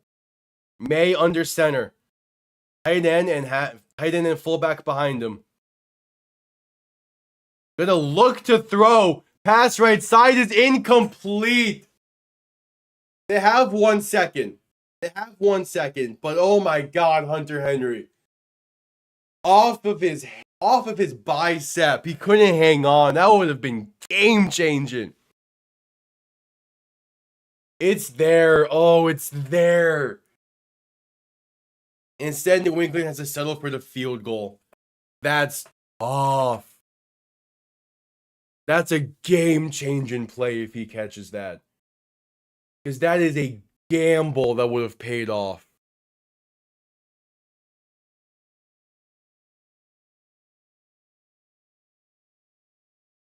Oh, yeah, true. You do. Yeah, the SEC stuff with Arkansas.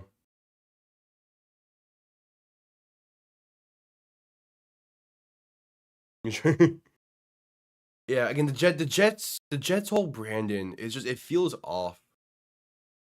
I don't know, but I also don't know what else they really do with it besides just go lean into the whole Jet idea a little bit more. Field goal try is up and good. The Patriots have a 3-point lead at the half, with the Bills getting ball to begin the second half. But we are at halftime. Okay, so with that, yeah, that's true as well. Hey, another home run for Seattle. They're up 2-0 now.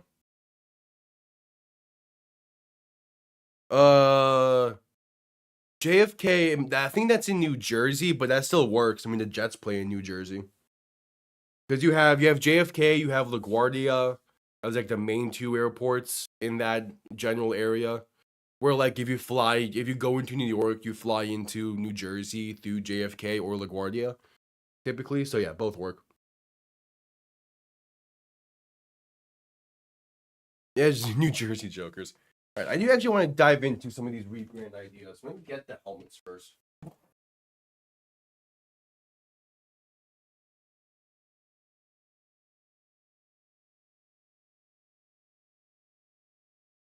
Because I have it's still outdated, but I have the Riddell like mini helmets, so I'm gonna use these to base off of some of the rebrand and stuff.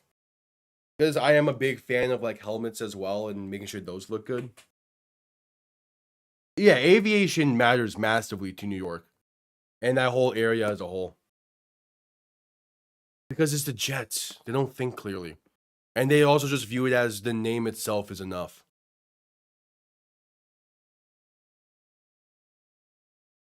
But yeah. So beginning with the list of like top 5 teams that should rebrand, the Jets are on there. Even though like nowadays they have that more like throwback Brandon wise, like the jerseys and whatnot. I'm more so thinking of just like logo. Like you can keep the jerseys. I love the jerseys, but logo wise, yeah, I definitely need to shake it up a bit. So those there will be an honorable mention. How about that?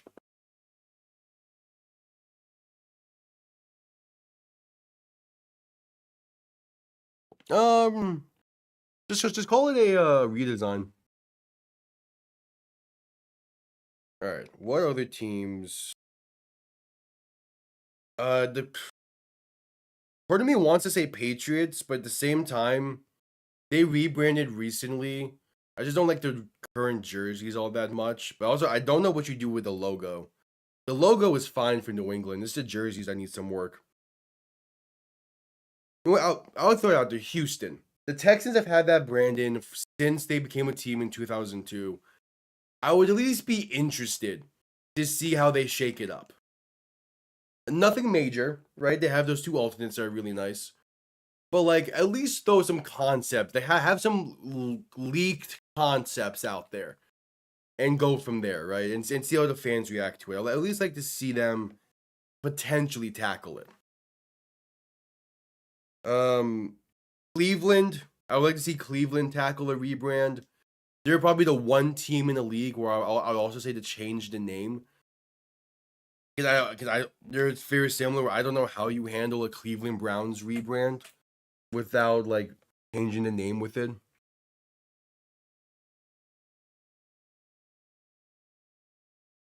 Like Houston's branding is fine, right? Like I think Houston's one of those where you can keep the branding, but at least again have those like leaked logos that come out. Like similar to the 49ers in like 97 or whatever it was. Where they had that leaked logo come out. Like have stuff like that. And just like throw the idea out there of a rebrand. But don't actually do anything just yet. They're one where you can wait a bit on.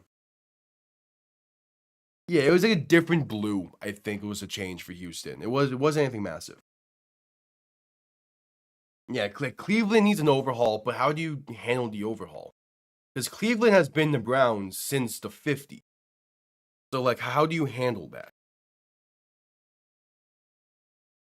And yeah, if you do a Cleveland rebrand and all they have to do is lean into the whole dog and dog pound idea. Make your primary logo that dog head, which is currently your secondary, and go from there.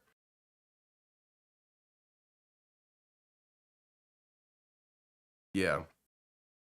Uh, Denver recently had a rebrand that I like a lot. Same with the Chargers. I actually do like the Chargers' new stuff. The Raiders are another team where they've had that brand in pretty much their entire existence. Even though it's not the greatest, you have to keep it, it feels like.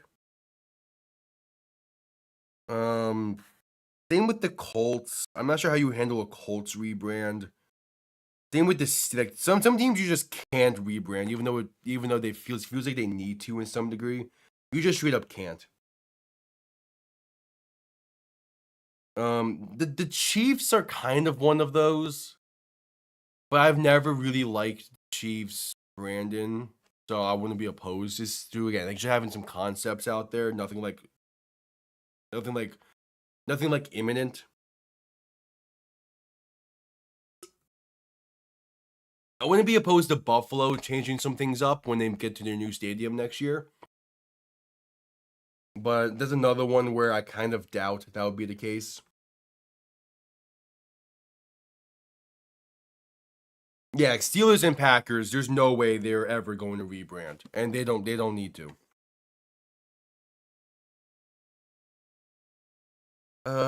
Rams are fine. If the Rams lean heavier into their lean heavier into their secondary logo, they're fine. Seattle, I think Seattle could be a team where you don't like drastically rebrand, but you change up the colors a bit. Where like you go throwback colors with a modern branding, I think that would look really good. There's been some concepts from like fans out there of that exact thing. Where like it's similar to like the Dolphins jersey I was wearing earlier, where it's a modern design Dolphins jersey but with throwback colors in a way. I think if you do that with Seattle, you're gonna hit the money there. Detroit rebranded recently, and I really liked what they did. Same with Tampa. Atlanta, yeah, Atlanta. If Atlanta goes back to their Matt Ryan era uniforms, I wouldn't be opposed. But they're also a team where do you just completely rebrand at this point and a change logo as well?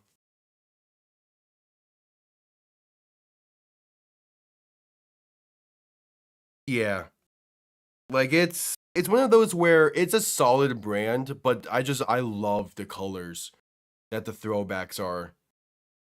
Like it's a case where like for like at least the blue, maybe you make it a throwback blue, but you keep like the emerald tertiary color, you keep the gray secondary color and just change the blue. Maybe that will look good.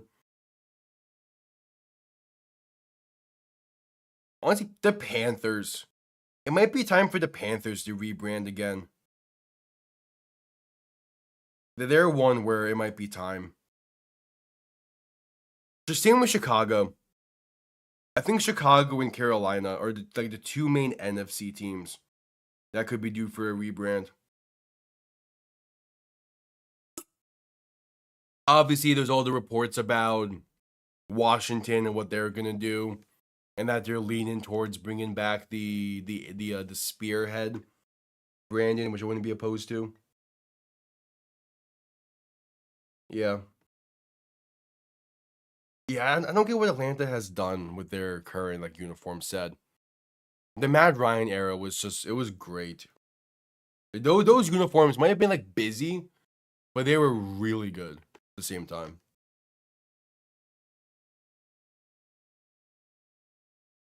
Yeah, yeah, yeah. I wouldn't be opposed to like yeah, because yeah, their throwbacks blue is bright. So if you darken it up a bit, that could work. The Giants are never going to probably rebrand. I think they're set in stone with their current branding. Same with the Cowboys. There's no way, there's no direction to go with them. Uh, does Philly rebrand? Do we see Philly go back to those Kelly Greens being the primary? And then you have the throwback uniforms being that pretty awful light blue and yellow uniforms that they wore like once during the McNabb era. Yeah, Giants logo is boring. But like, what more do you do with it? The only other change you would make is bringing back the Giants like font, the Giants logo from like the Lawrence Taylor era. But there's not much else you can do with it because it's so synonymous. It's so synonymous with New York football.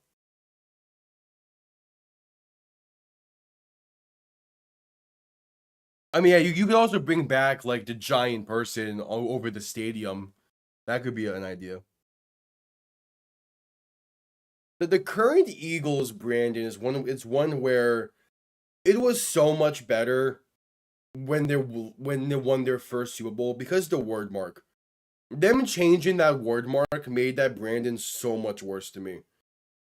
So maybe that's all they do. Maybe they just bring back that old style and the old word mark, and you're good from there. But I do not like their current like simplicity of it all, and that like E secondary.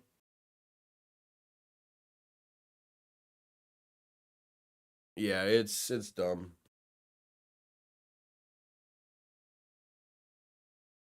And yeah, you could start scratch with the Giants. I just don't know what you do. Maybe you change the blue slightly, but I doubt it because again, that's just that's just so New York football.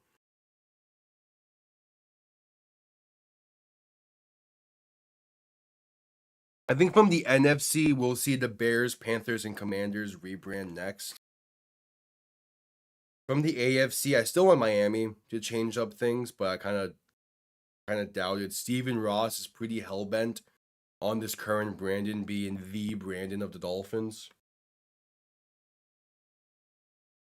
You know, oversimplification does suck. Does Jacksonville rebrand?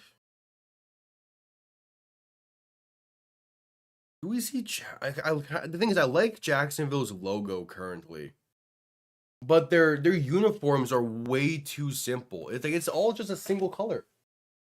I mean, like they have like the sleeves on, like they have some color in that jersey, but it's nowhere near like the design that the throwbacks are. I don't know. Maybe Jacksonville gets some new uniforms soon.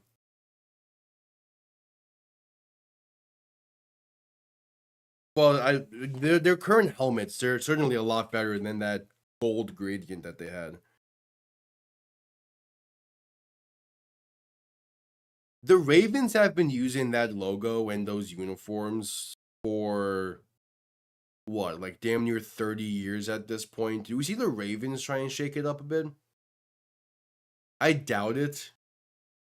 That's also the tough part. A lot of these teams have been using their current branding for such a long time. It's tough to imagine them in something else.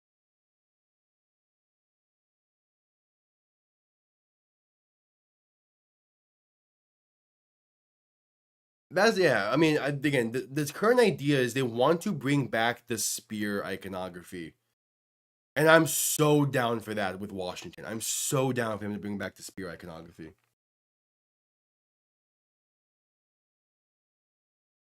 Damn. Washington Warriors could work. I was still a massive fan of Red Wolves or Red Hawks, but I know there's like licensing issues with those names. Yeah, Red Wolf. Yeah, there's ideas there for Washington.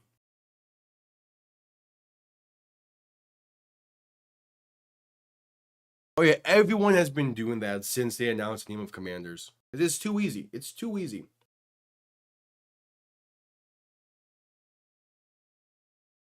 And that's probably why they want to get off that branding as well. Yep. It might be a long while until we see another massive rebrand. I will also say this, Wildflash, since you're here. Cincy should bring back the Andy Dalton era uniforms and the Carson Palmer stuff. I'm like the current ones are fine, but I much prefer what they had like before the Burrow era. Second half kickoff underway, can be returned beginning from about the 12, gets up to about the 29.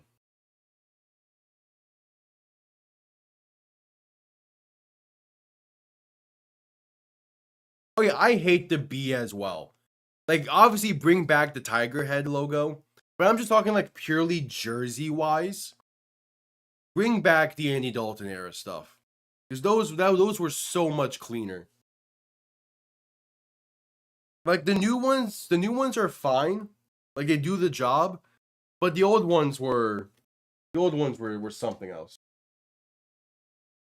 Handoff for James Cook up the middle, gonna get to about the 35, a gain of 6. Yeah, because again, it's just too like the current uniforms are too simplistic. They're just too simplistic. You don't need simplicity on uniforms, or at least certain teams don't. Obviously, certain teams have like simplicity built into their brand for decades and decades at this point.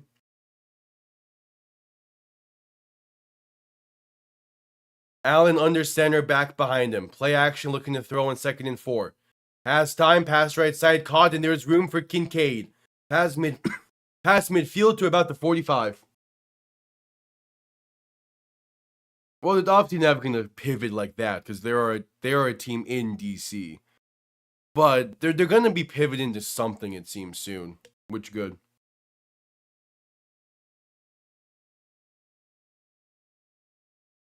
Well, yeah, obviously, like you would still wear those same colors. You're just bringing back the uniforms. Because even in that era, since he had an orange uniform, that looked great in that style. Handoff up the middle to James Cook, and there's room for about 9, maybe 10.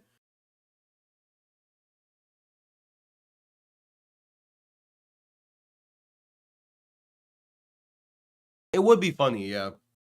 It definitely would be. But it's just not going to happen.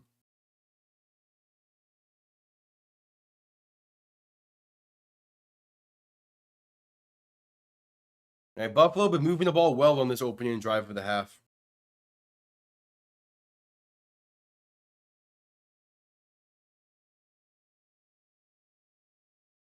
A 2nd and inches. Allen under center, back and fullback behind him. Tight end send in motion. They're going to look to throw. Allen rolling right, pump fake, and takes it himself and gets 2 on the play. Enough for a first down. Well, yeah, obviously, like the white Bengals stuff is fantastic, but you can still bring those over to that other Brandon. Or hell, maybe you just keep those uniforms from this current Brandon that Cincy has, but bring back the others as the primaries.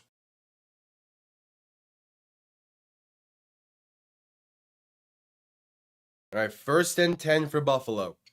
Allen under center, back and fullback behind him, tight end sent in motion. They give to James Cook. It is going to get nothing. Stuffed at the line for no gain. Well, I like a majority of oranges across the league. Orange is my favorite color.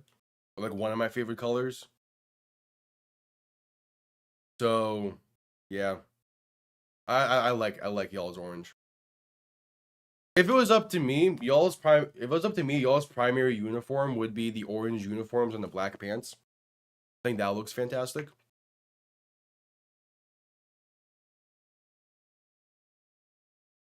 Allen in shotgun, and there's movement up front before the snap. We'll see who this is on.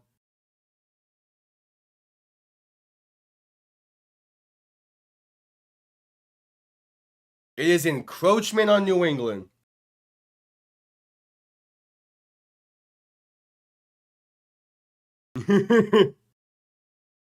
Well, again, certain colors I see just fine.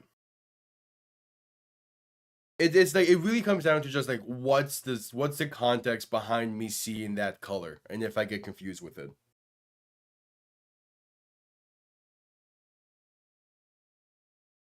Allen looking to throw in 2nd and 4. Pass over the middle is caught. That's Keon Coleman down to the 21. Yeah, go for it. Yeah, the Jets logos have not been good throughout their history. It's too much letters. Too much letters on the logo, especially in the NFL. The New York Jets logo looks like it belongs in the MLB with how many letters are in it.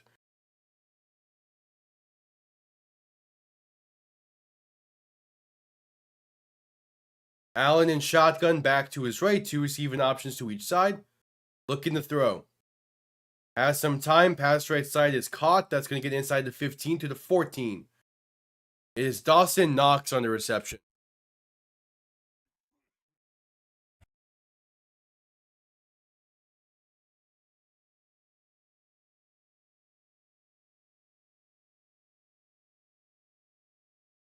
And this has been the best drive of the night, just period, from both sides.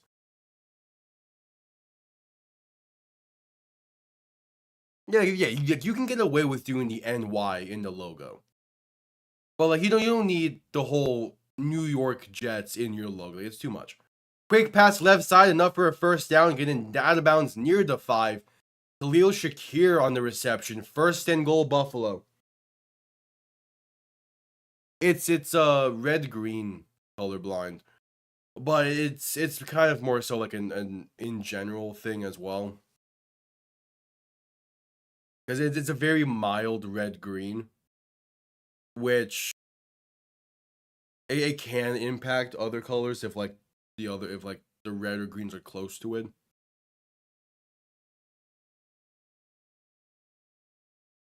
First and goal from the 6. Allen in shotgun looking to throw. Rolling to his right to buy some time. Still looking. Pass in is going to be a throwaway into the stands out the back of the end zone. Second and goal coming up. Yeah. It's also like a lot of it goes into like lighting and just the context of how I see the color as well. Because like in like certain situations, like a brighter version of that color is used and I see it just fine. It's more so when it's like relatively dim. When like lighting is dim or just like standard, it's kind of when things get kind of rough. Quick pass left side to Curtis Samuel is caught and he is walking in. The Bills take the lead. First touchdown of the night goes to Buffalo on a 10-play, 71-yard drive.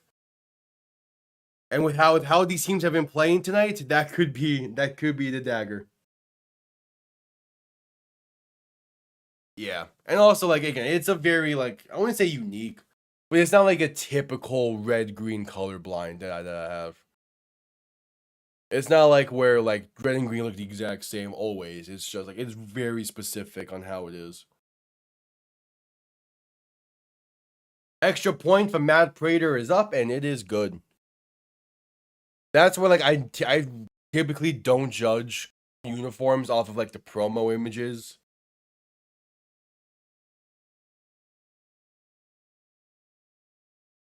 Of like promo images or like videos and stuff, because those light-ins are never good.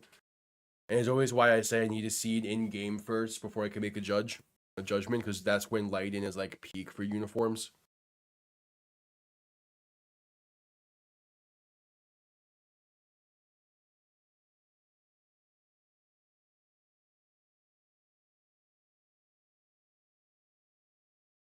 All right, we're at commercial break. Yeah, it's complicated. It's complicated because it is a very, very mild case of it.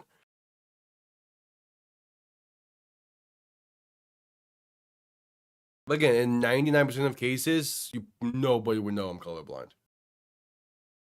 Unless I specifically say it. Because it's not that potent. But it's definitely there.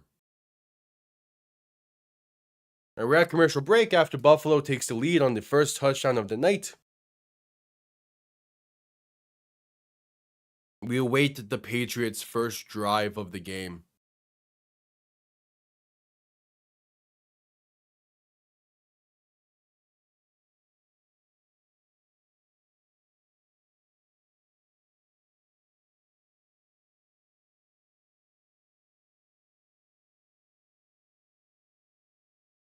Yeah. And the other thing with the Jets is their helmets. They never really had a helmet that is like spectacular to me. Their previous ones with like the white helmets were really good. But besides that, like, part of it is also just their logos have not been great. I think if you have a Jets helmet that's similar to like Phillies, where you have like the Jet wings, replace like the Eagles wings, I think that could be interesting. Probably still not look the greatest, but at least it would be like something interesting to see.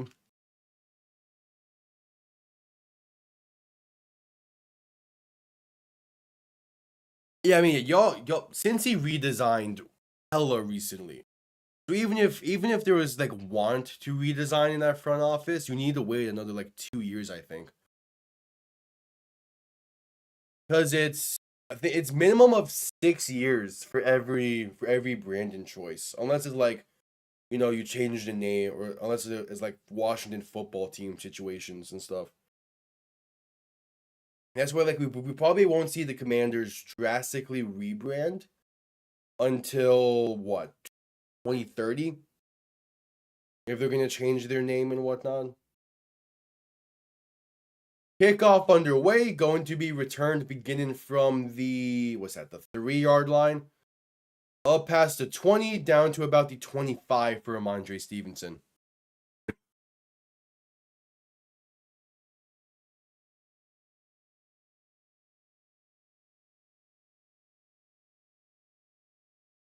All right.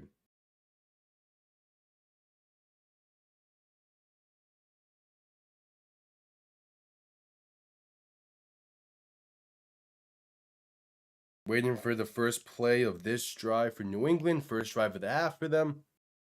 May in shotgun back to his left. 2 receiving options to each side. Receiver sent in motion into the backfield. Play action looking to throw. May with some time. Pass left side. And that is caught by Stefon Diggs. Down to the 42. What a catch.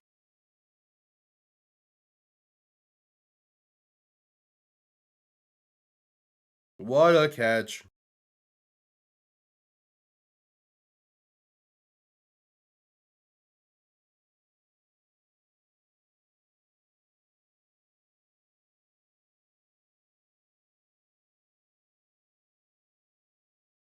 May in shotgun, back to each side. First and 10 from the 42, looking to throw. Stepping up, has some time. Pass left side, that's caught along the sideline, up to the plus 41. Nice pickup there. 8.5 to play.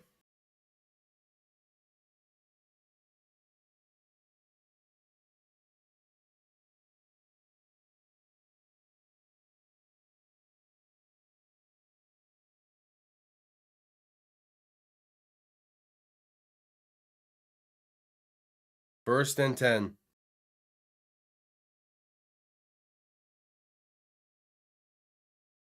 May gonna flea. We have a flea flicker for New England that gets blown up. May trying to make magic happen, and just gonna throw this one away incomplete.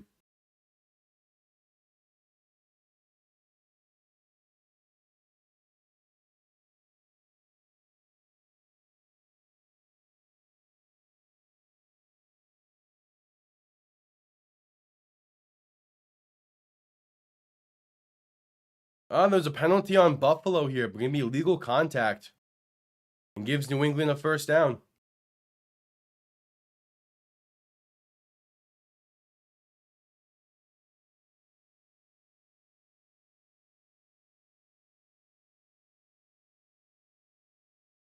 Yeah. So New England keeps the drive going. So calling a flea flicker in that situation is crazy.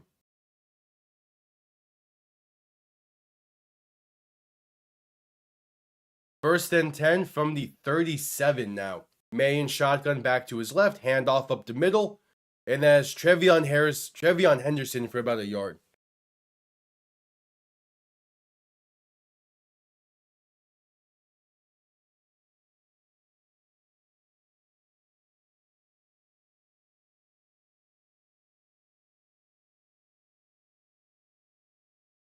So second and 9.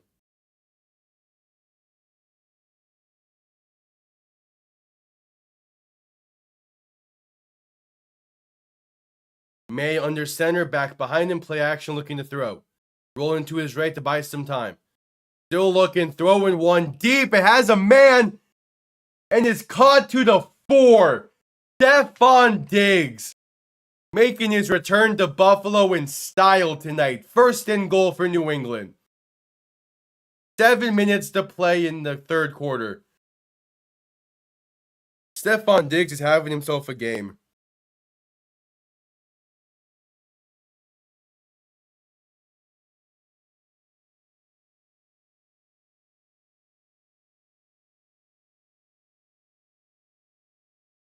So May under center, going to hand this off up the middle for Ramondre Stevenson. And he gets in. Touchdown New England. They retake the lead.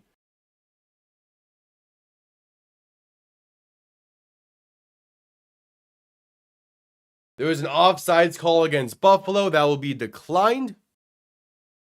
Touchdown stands. Let's have some water in here.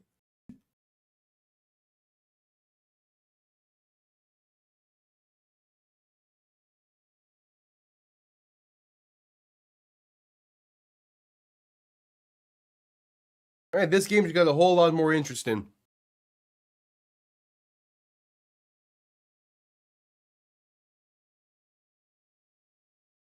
The extra point to make this back to a 3-point New England lead.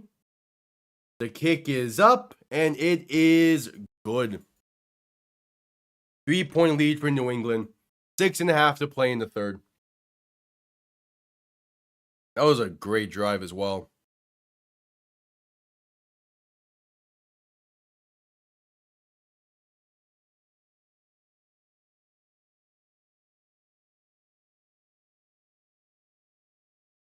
And that brings us to a commercial break as well.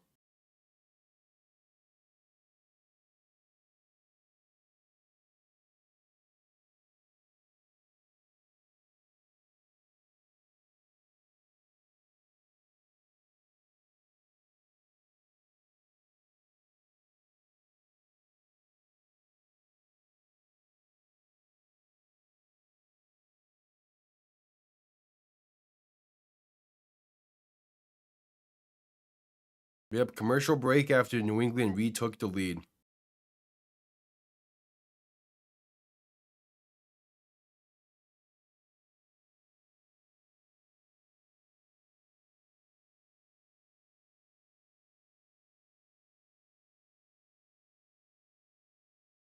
All right.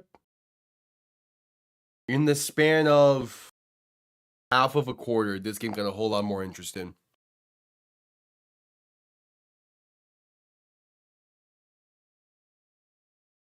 Oh man, Seattle just blew this game in the 8th. I had that too.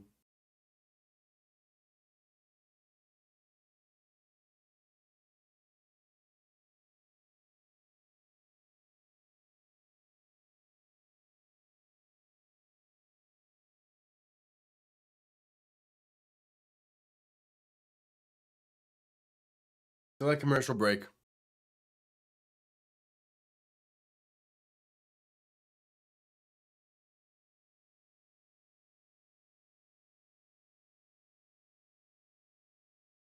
Bro, I don't know what's going on in that series. The Yankees did not show up. Like what? Like what's the between the two games? What? It's like 25-3 is the score between two games. Like what? Like where's the Yankees? Did they know they're supposed to be in Toronto for this series? They're just not showing up.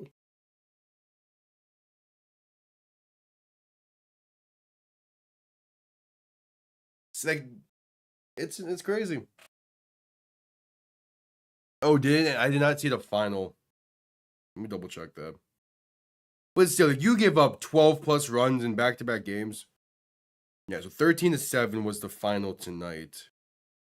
Yesterday it was 10-1. So that's 23-8 between two games. Still crazy. Kickoff returned up to about the 29.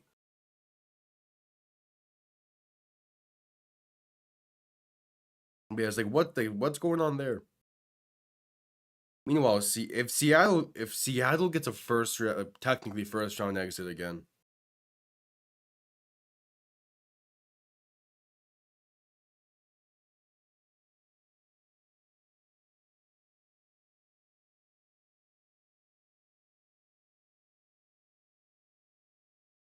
Well, no, it would be slightly different from the Creighton logo.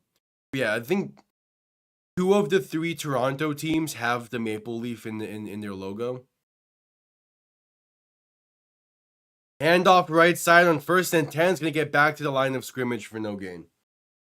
You have the Blue Jays with it. You have, the Toronto Maple Leafs with the maple leaf logo. Could you imagine if the Toronto Maple Leafs did not have a maple leaf logo? That would be hilarious.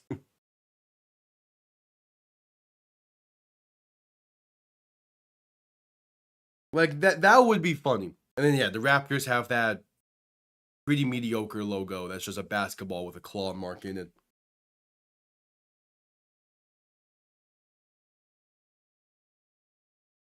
Allen in shotgun back to his left. 2nd and 10, looking to throw. Has some time, pass right side, it's there. Khalil Shakir, 1st down and more. Pass to 45 to about the 47.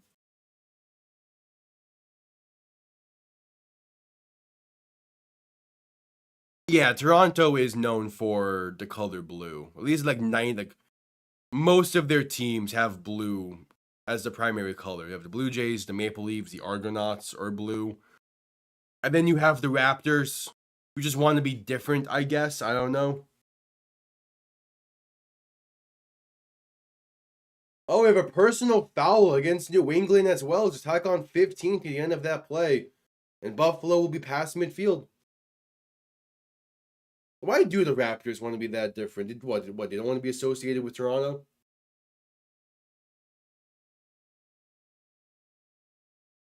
At this point, we should call them the Buffalo Raptors. Why are they the Raptors anyway? Was it like a raptor fossil found there or something? Just didn't have another name option. Oh, they counted the Raptors in 2019. Allen in shotgun, looking to throw on 1st and 10. Has some time, pass left side, is off the mark and incomplete. 2nd and 10 coming up. I'll go as far as to say that most people in Toronto would even count the Bills as one of their teams, which is also a team with a primary color of blue.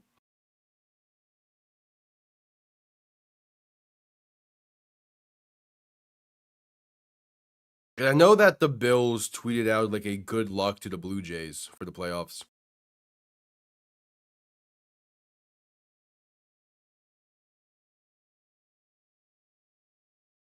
Allen in shotgun, quick throw left side for a swing screen.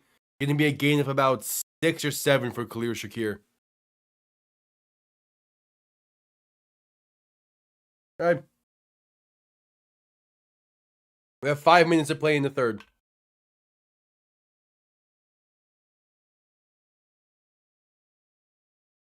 A 3rd and 5 for the Bills.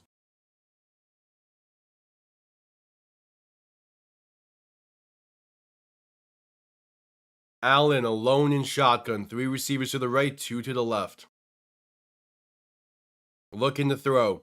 Patriots send 3. Pass over the middle. Wide open Dalton Kincaid. Inside the 20 to the 15. And the Bills are back in the red zone.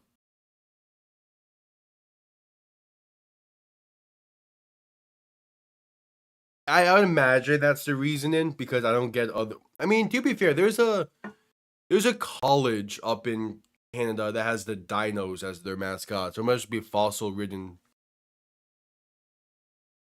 Allen under center can hand this off up the middle and pushes forward to about the 10. That was Ty Johnson on the carry. Yeah.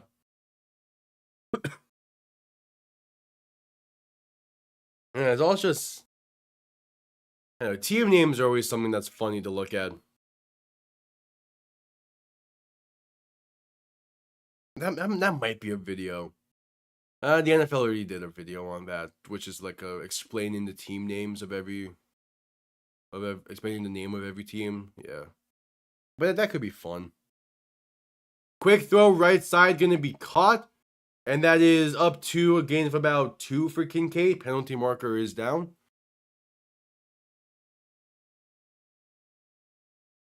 Yeah.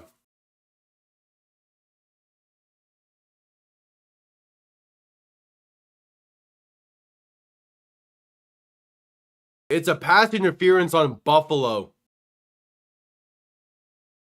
Gonna push them back and replay the down.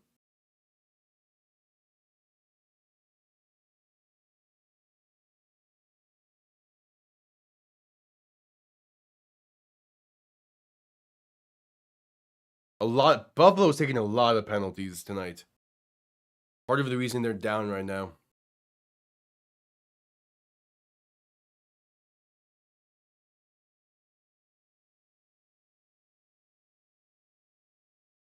Allen in shotgun, back to his right. 3 receivers to the right. 3 minutes to play in the quarter.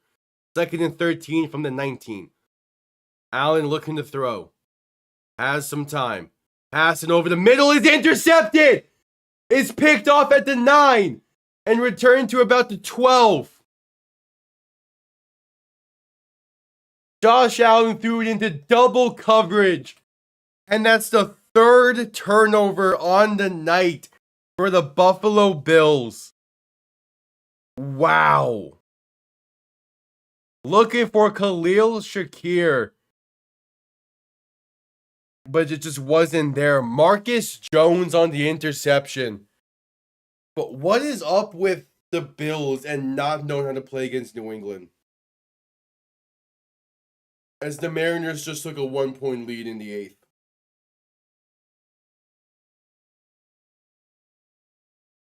So how does the playoffs work in the MLB? Like, what's the home and away schedule looking like? Because I know for like the 7-game series, it's 2-3-2.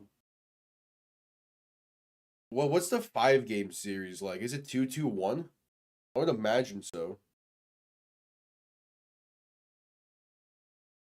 That makes the most sense to me.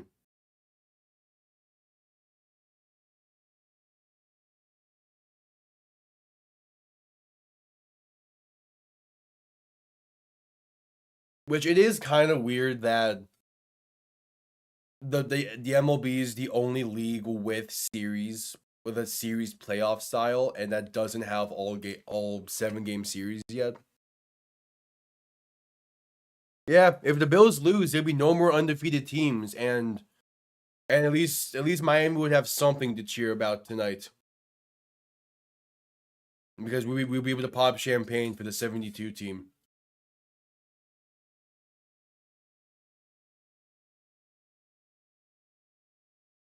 Yeah, it would be something.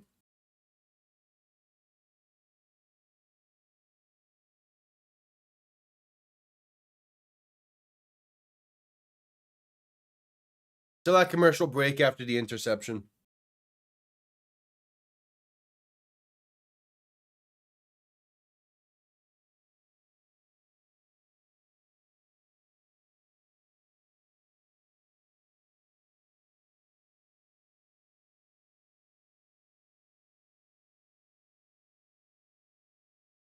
All right, here's a replay of it. Yeah, like Allen had time there in the pocket. He just forced one. He just forced one to Shakir and it wasn't open.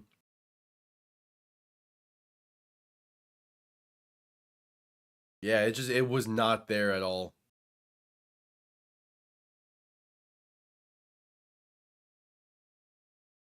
So May under center, back and fullback behind him. 1st and 10 from their own 10. Handoff left side for Trevion Henderson. Gets a yard.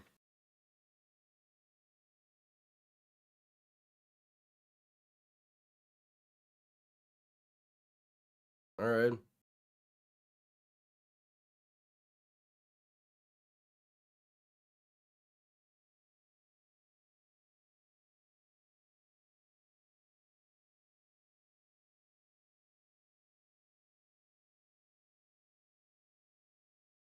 May under center, back behind him, 3 receiving options to the right. Gonna play action, look to throw. Pass right side, that's caught. As Stephon Diggs makes one man miss, then loses the ball. Picks it back up and only gains about 2. A fumble in there would have been a disaster.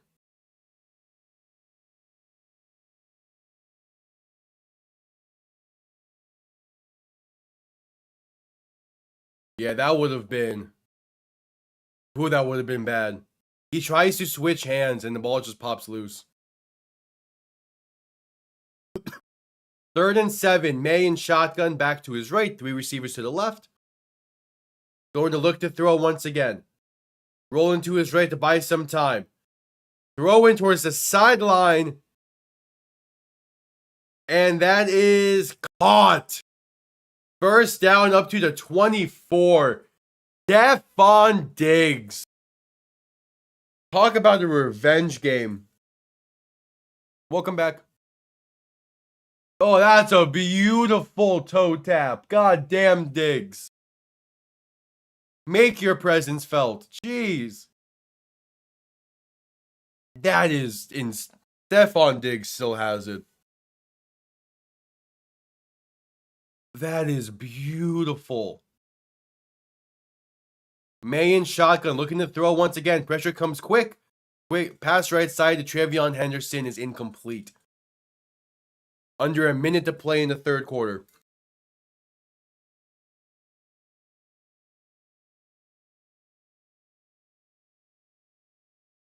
I think that the Patriots have a chance to be 3-2 right now. With a insane lead over Miami for 2nd place in this division.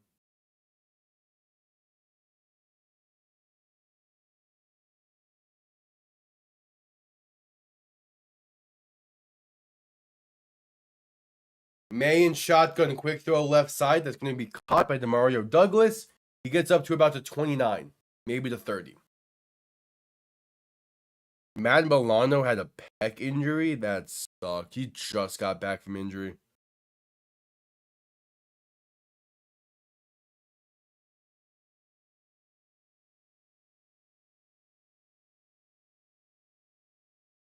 All right.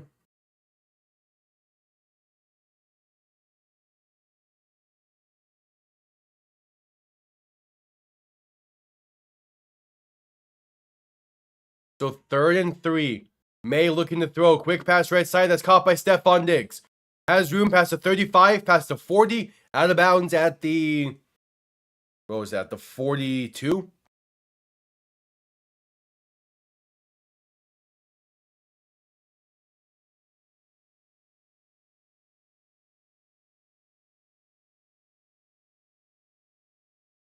Stephon Diggs is having himself a night.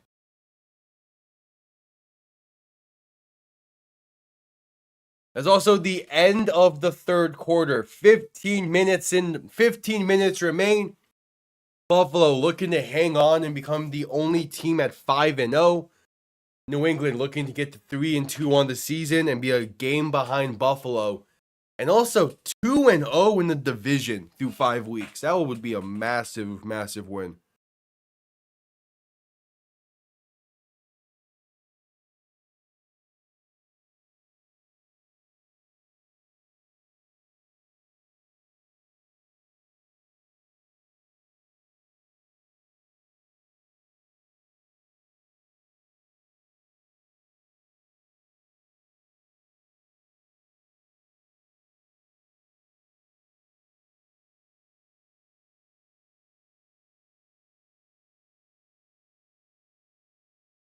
I'm going to select commercial break.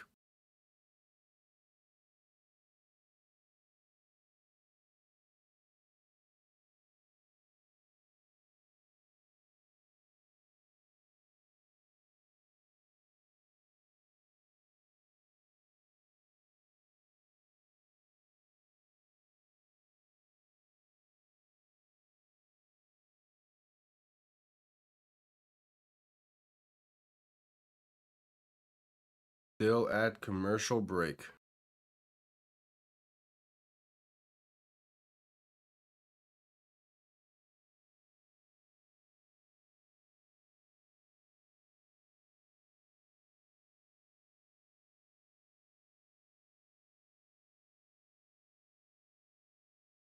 fourth quarter going to be underway here shortly. Wait, the Commanders won today? I completely tuned out of that game. What? Holy shit, the Commanders won 27-10? Damn.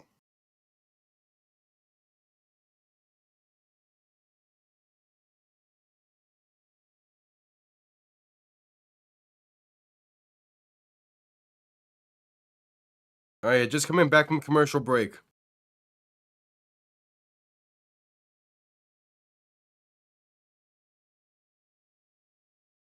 Can Buffalo storm past? I'm not sure how I would handle a punters only league.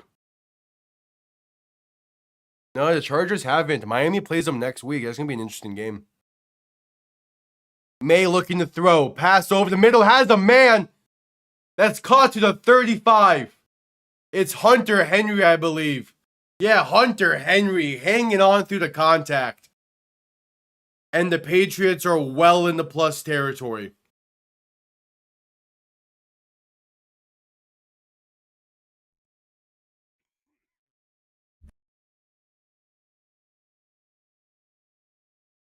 I'll need to figure out how to set up a punters only league, but I would be down. That's just fun. May and shotgun a back to each side. 2 receiving options to each side. Ball on the Bills' 35-yard line. Play action looking to throw. May's pass left side caught by Henderson. Gonna get maybe a yard.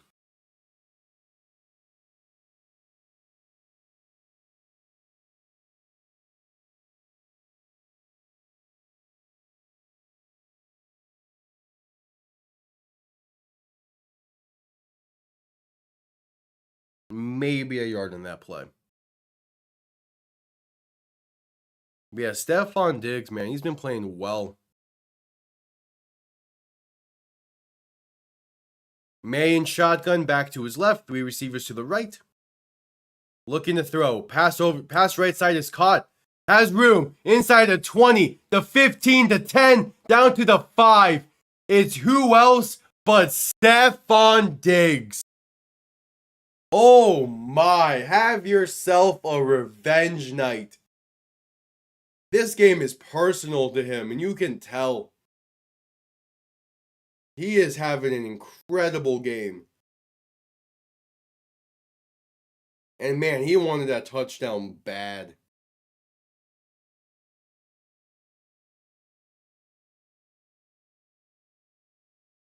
First and goal from the 6. May under center, back behind him. 3 receiving options to the left. Going to hand this off up the middle. Maybe gets a yard. But not much else. That's Ramondre Stevenson on the carry, I believe. Yep.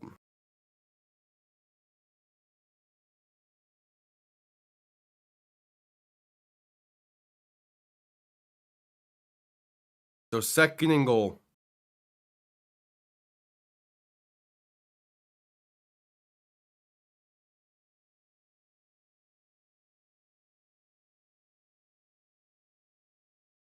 May under center, back and fullback behind him. Going to toss this left side, and there's room. The 5, he walks in. Ramondre Stevenson makes this a 9-point Patriots lead. Penning the extra point. Wow. How does that keep happening to you, folks? How are you always behind? You were 5 minutes behind last week.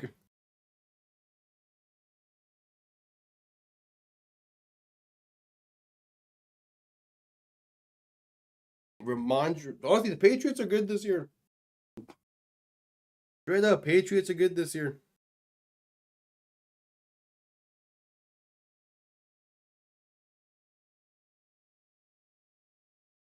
The extra point to make it a 10-point game is up, and it is good. 12-10 to play in the game. Patriots up by 10. The Bills are by no means out of this, though. They have had insane comebacks before.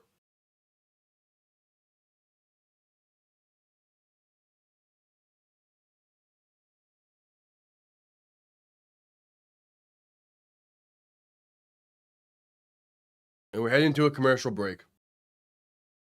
He's been doing some things tonight. Nothing like no touchdowns or anything, but he's having a solid game.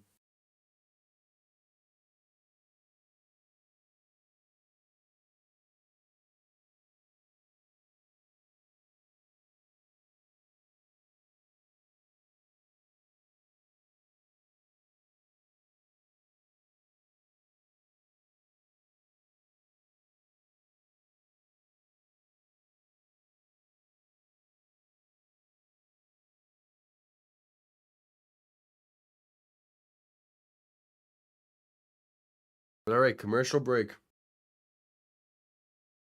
Yeah, you're not going to be able to, though. Because tomorrow night's game is probably going to be like a 27-24 final. And that just won't be enough.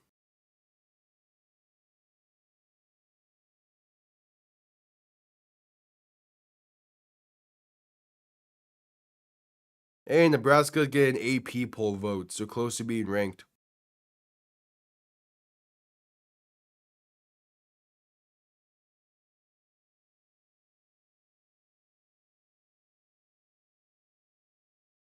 But you have a commercial break still.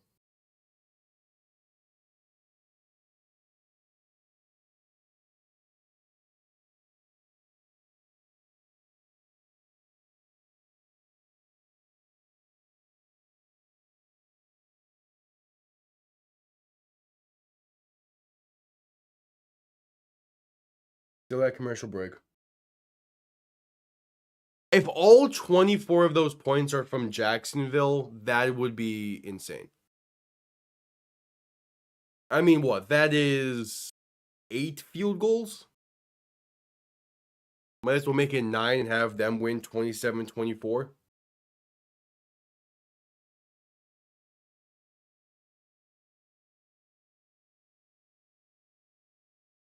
What would be even crazier if all of those are like from 50 plus.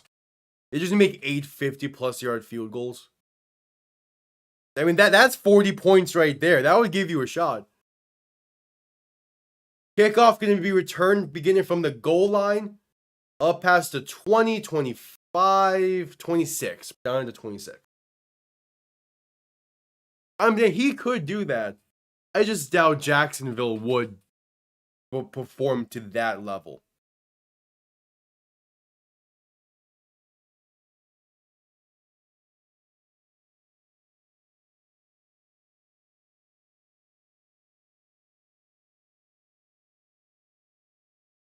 Also, if Cam Little, because it hasn't happened before, I don't think that a 70-yarder would give you any different points than like a 60-yarder. Pass left side for Allen, has room to about the 50. Good catch here from Dalton Kincaid. Hell yeah. Yeah, I'll let you know if I get him.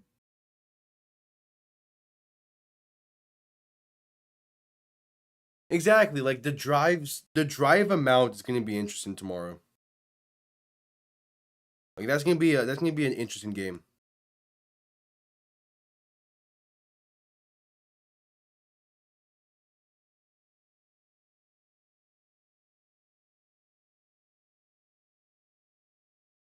Looking to throw, pass right side. It's going to be caught by James Cook for a loss of a yard. Penalty marker down. Might be roughing the passer. I think Allen got hit low.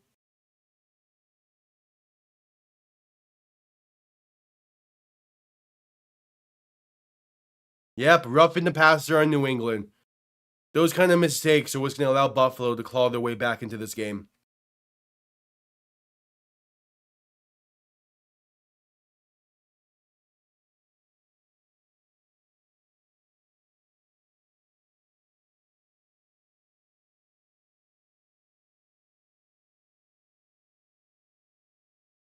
Yeah, but that's clear roughing the passer. Allen gets hit high.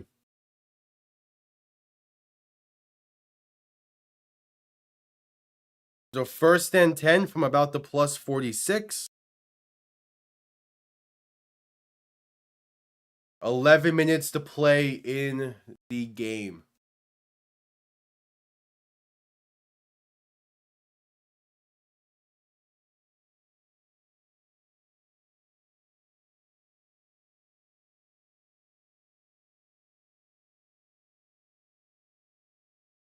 Allen in shotgun back to his right.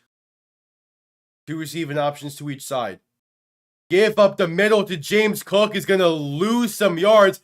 Then he gets hit late for no reason. New England, what you doing? James Cook was tackled down on one knee, 4 yards behind of scrimmage for a solid 5 seconds. And then this random Patriots lineman comes in out of nowhere and smacks the shit out of him.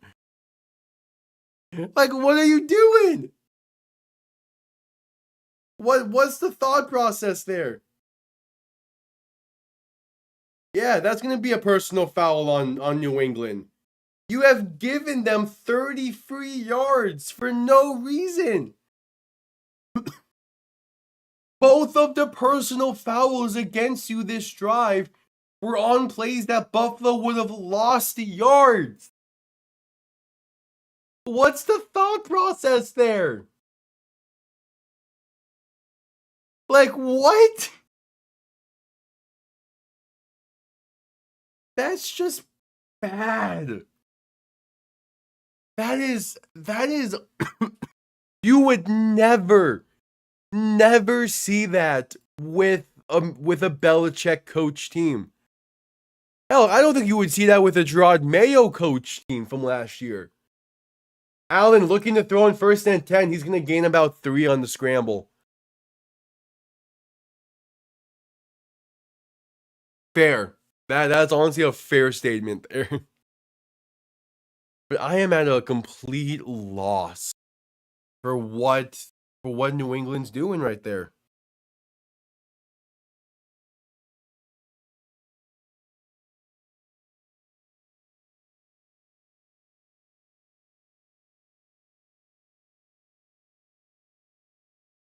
Allen in shotgun back to his right. 2nd and 7. Ball on the 22-yard line. Looking to throw. With time, pass over the middle is caught by Dawson Knox. Going to be enough for a 1st down, a gain of 8 with forward progress.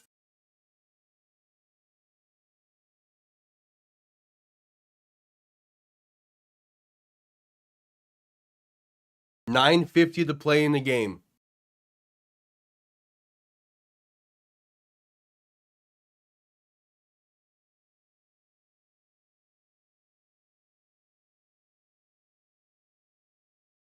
Allen in shotgun back to his left.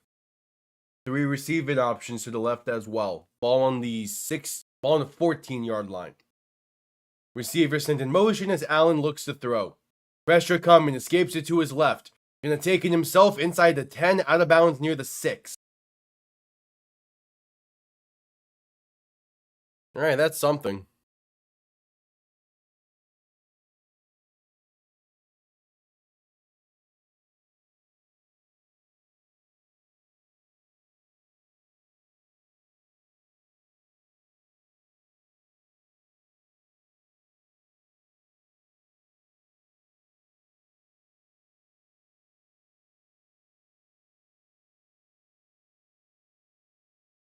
Allen under center, back behind him.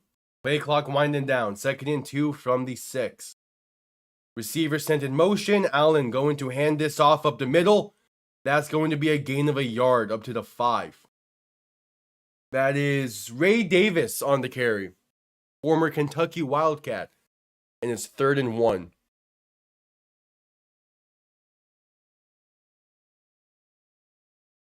And here comes the tush push for Buffalo. They're going to pick up the 1st down. Allen gets a gain of 3 on that up to the 2. So 1st and goal. All right.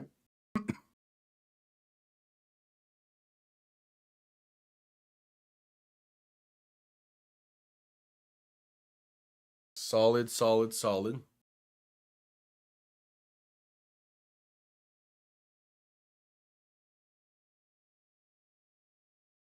1st and goal. 7:50 to play in the game.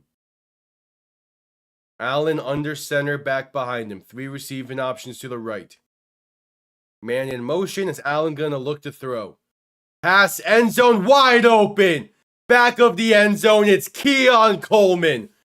And it's a 1-score game once again.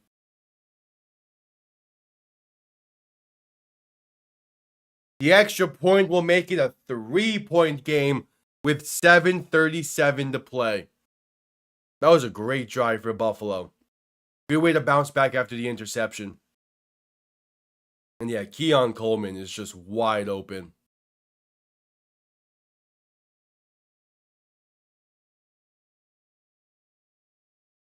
So the extra point from Matt Prater.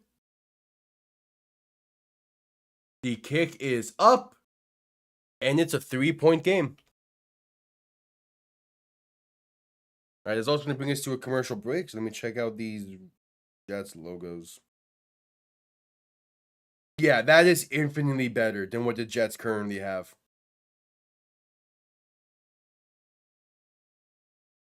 It's simple, but it's simple in a good way. That is infinitely better than what they currently have.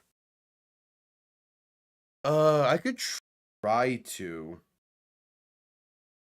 It would be kind of jank because, again, I'm on a side laptop instead of my actual PC.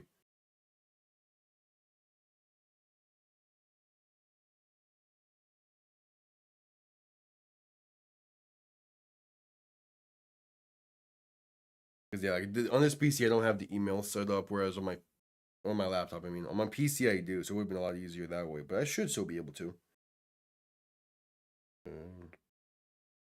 Send it.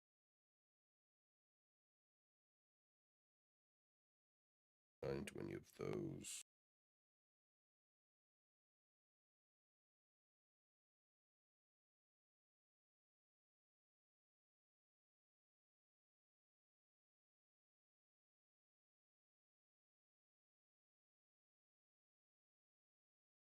Oh yeah, and all the thing with flashing the phone screen is like certain cameras don't really pick up the phone screens well, so there's the issue there.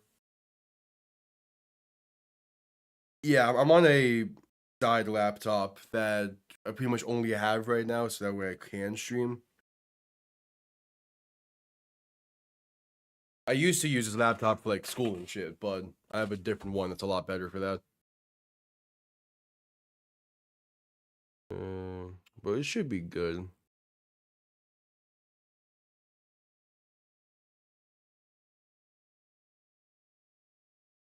believe I have a way to get this done.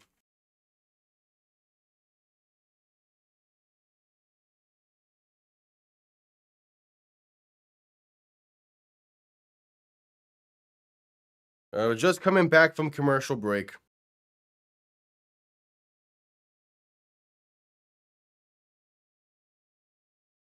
The issue is Discord takes a while to load on this thing. But there we go. Image.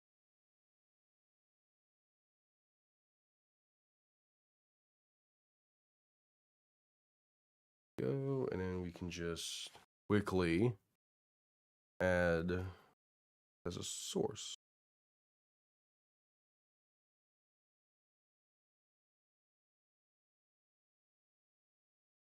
Yeah, there we go. Yeah, this is an infinitely better Jets logo than what they currently have. As kickoffs can be returned from the 6, gets up to about the 24. Yeah, this is an infinitely better Jets logo than what they have currently. This is exactly what I was talking about like a week or so ago, when you modernize, when it's modernizing the 1963 Jets logo. This is what I was talking about. This is a great job. I would not be opposed. Like, I would actually love it if the Jets use a logo that's like this.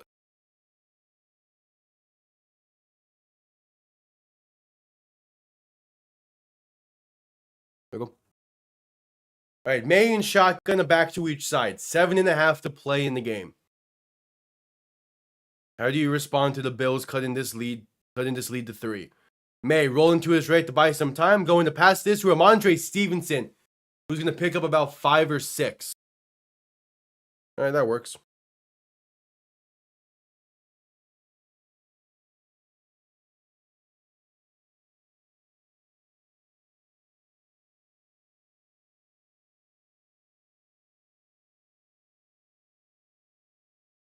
Yeah, but that's also like that's stuff that like a professional design team can work out that can work out the quirks of, but for just like a concept, that's a great job.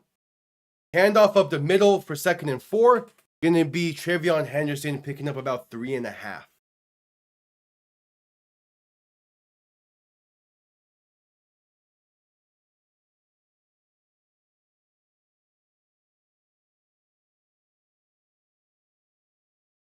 Yeah, so a 3rd and inches, 6.5 to play.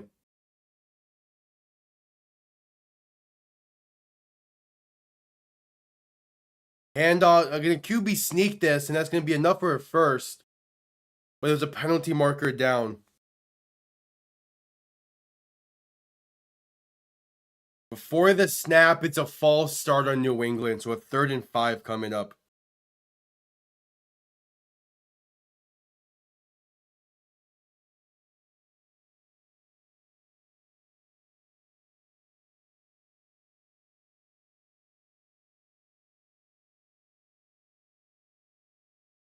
Yeah, it's that whole like gonna start calling those type of plays a lot tougher now. You get that false start called because of it.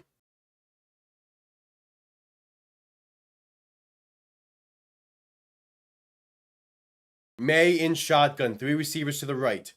Looking to throw in 3rd and 5. Rolling to his right to buy some time. Still looking, trying to stiff arm, but out of bounds for a loss of about 3. And the Patriots have given the Bills a shot. 6:16 to play in the game. And it's that's a 3 and out. Yeah, 3 and out for the Patriots. That is tough.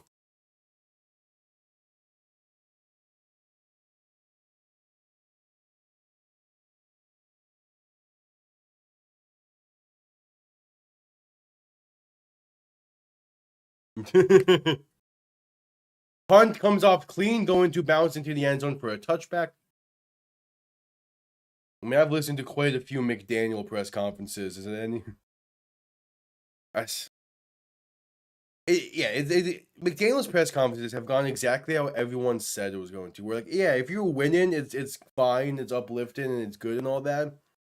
When you're at a stage like Miami is right now, it doesn't breathe confidence. And it's just more so annoying than anything.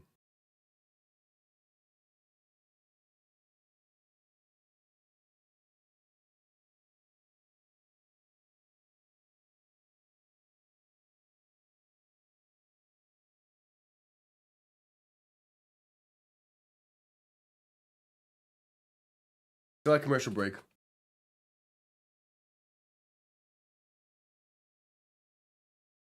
I don't think so, but I could only imagine. I mean, I already I hate it when like coaches and players and like media people already are dodging questions. Like, there's no need for it.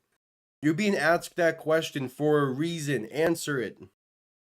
You wouldn't be asked that question if you were doing your job in most cases.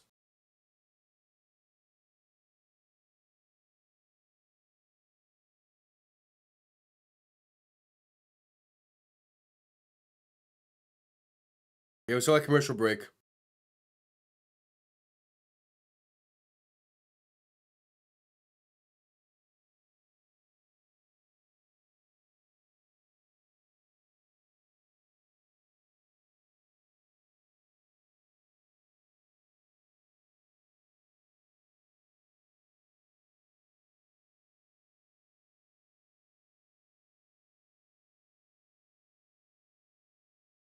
I can already make a guess on what it was. Yeah, exactly.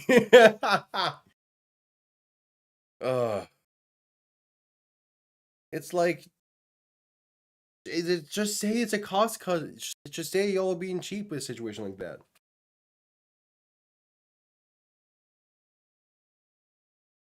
Yeah, it's something. Hey, next week Sunday night, the Detroit Lions are playing the Kansas City Chiefs. That should certainly be a game. We'll see. We'll see how good of a game that will be tomorrow night after the Chiefs and Jaguars play.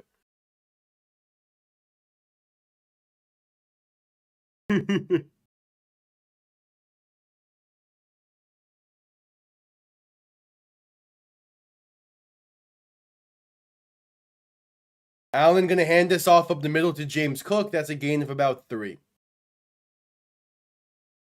Yeah, it's like, I mean, I can get in certain circumstances, like the need to, like, play the media a bit and dodge questions. The Patriots did it pretty much the entirety of their dynasty run. Like, in other instances, it's just, Ball flash. It is kind of late. If you need to go to bed, go to bed.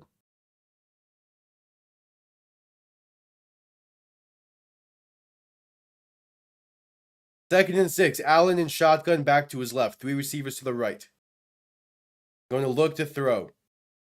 Allen with some time. Going to step to his left and try and buy some more. Throwing left side. That intercepted. It's picked off again. Penalty marker down though. But that would be the second interception. I'm not. If this is on New England, it would depend on what the call is.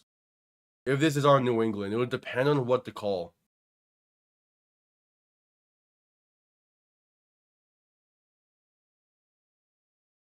Oh, no, it would be incomplete anyway. Yeah, that's incomplete anyway. He bobbled it. But it is penalty on New England. There's probably going to be defensive holding, right?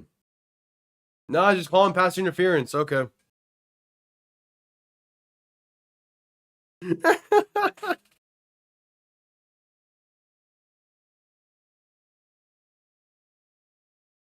Friend just texted me. Friend just texted me saying that it just hit me now that we lost to the Carolina Panthers. I was like, yeah, bud, we did. 5 minutes to play in the game. Allen under center, back behind him. Play action, looking to throw. Allen with some time, rolling right. Pump faking, trying to find some room. Gonna try and take it himself. He gets about 3.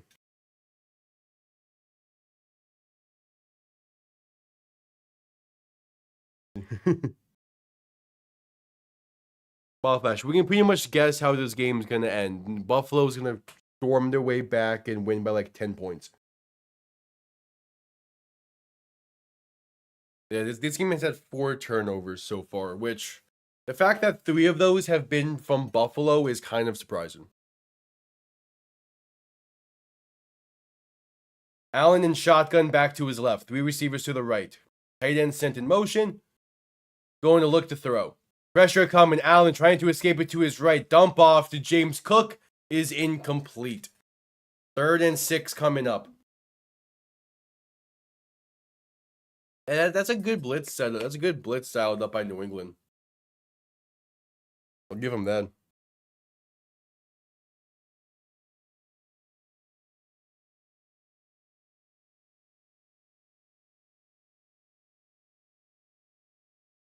So 3rd and 6.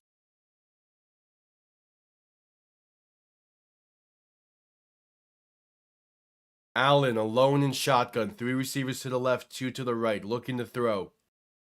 Has time. Pass right side. It's caught to the 40. Keon Coleman. What a catch. And the Bills keep the chains moving.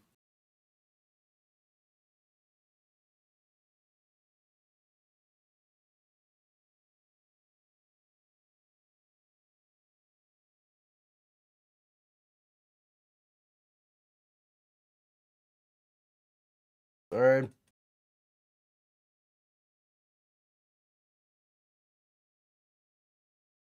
Yeah, that's true. Allen handoff up the middle for James Cook. Gonna get about 2 or 3.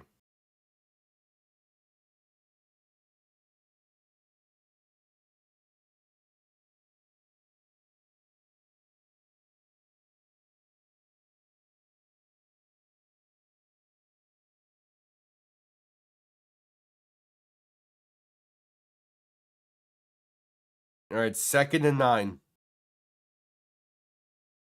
Don't give him a 1 on that play? Okay. Allen in shotgun back to his left. 3 receivers to the right. 3.5 to play in the game. The Bills are approaching the field goal range. Allen to throw. Pass over the middle. It's caught. That's Khalil Shakir. Enough for a 1st down and up to about the 27. Okay.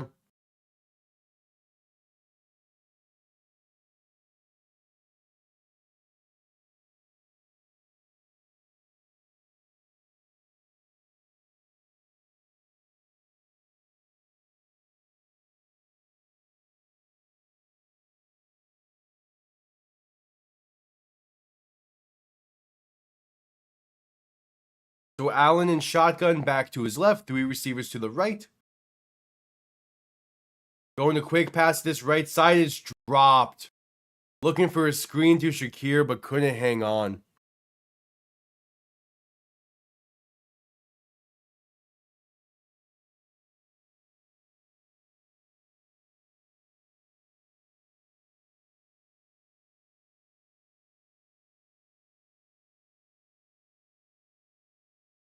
All right, 2nd and 10.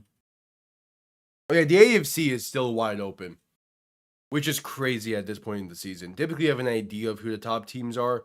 It's Buffalo and it's everyone else. And even then, Buffalo is now getting closer to the everyone else. Allen looking to throw on 2nd and 10. Pump faking, rolling to his right, trying to buy some time. Still looking. Makes one man miss. Now throwing left side for the end zone. It's caught but out of bounds. Looking for Keon Coleman. And it's a 3rd and 10. 2.5 to play in the game.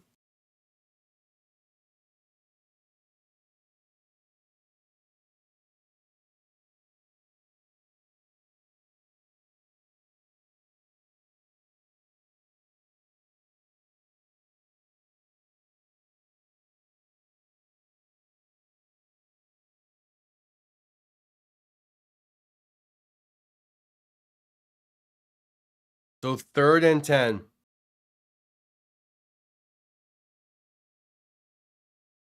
Looking to throw in 3rd and 10. Rolling to his right. Allen with some time. Still looking. Passing over the middle. That's incomplete. Looking for Khalil Shakir. This Patriots defense on the back end, man, they're playing well. They're making things tough for Josh Allen tonight. So with 2:20 to play in the game, out comes Matt Prater to tie this up at 20.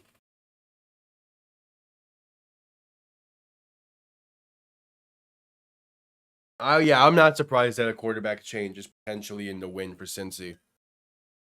It is tough over there. Jake Brown just isn't the guy, it seems. Yeah, and Green Bay being the next opponent is tough. All right, 45-yard kick from the left hash. It is up, and Matt Prater is good. This game is tied. With 2:17 with 2:17 to play, the Patriots have a shot. Yeah. I mean, even like defensively, it was going to be a tough year, even if Burrow stayed healthy. But like, it's a wasted opportunity for a lot of teams. This year is a wasted opportunity because they just could not get out of their own ways. Cincy with the injuries, Miami with Miami, Denver because of the penalties against Indianapolis and a tough loss against the Chargers. Like, this NFL season, at least AFC wise, has been so different from expected that like, it's a bunch of wasted seasons. I think he'll bounce back fine.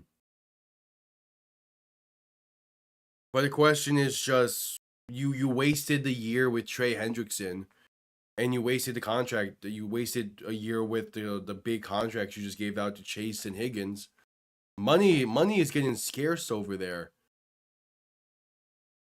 Because what that did Hendrickson was on a 1-year deal basically, right? So what happens with him now?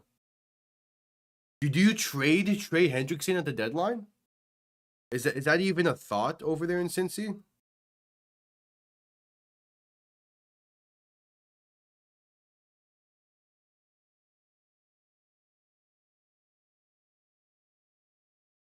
We're still at commercial break.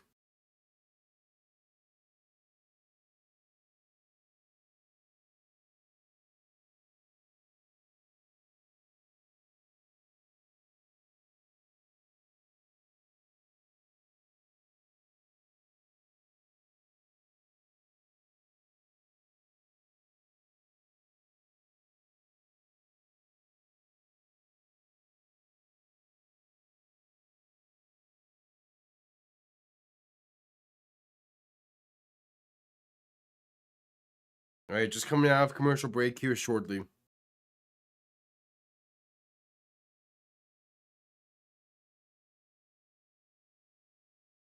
A big time drive coming up for New England.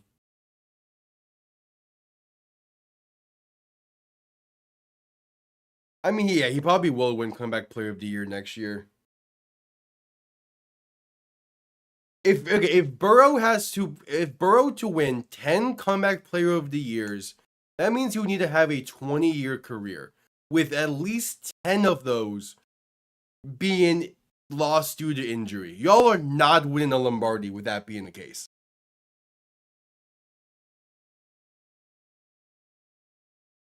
Kickoff returned up to about the 30, so 2:12 to play in the game. New England all 3 timeouts, only needing a field goal.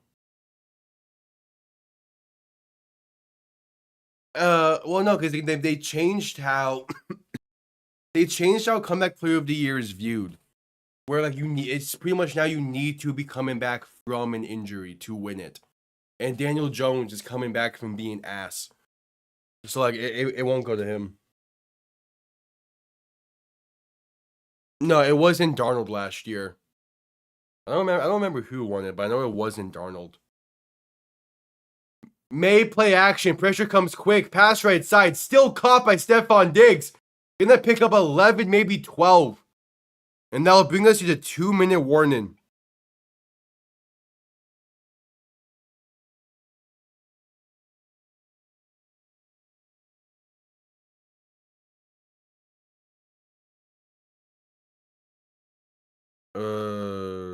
Yeah, it was Joe Burrow won it last year. Yeah, it was because of Flacco winning it over DeMar Hamlin. Why they made that distinction.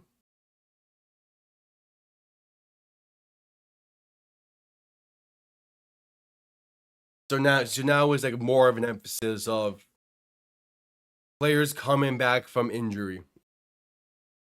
So again, with that, now they should introduce a most improved player award. Because that makes sense to have in the situation as well. When you have a most improved and a comeback player, have both. Make that distinction proper. The fact that they don't is insane. Like, you should have a most improved player award in the NFL. I believe he has 2 as well. Which the fact he already has 2 is crazy. Like, is the next Andrew Luck gonna be a big what if? Yeah, he has 2 comeback player of the year awards.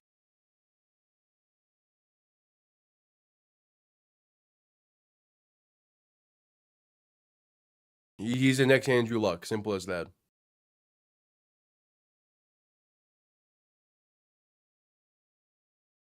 Yeah, because he won it over J.K. Dobbins. Sam Darnold finished 3rd in comeback player of the year voting last year, but yeah, he was not going to get a lot. He was not going to win that.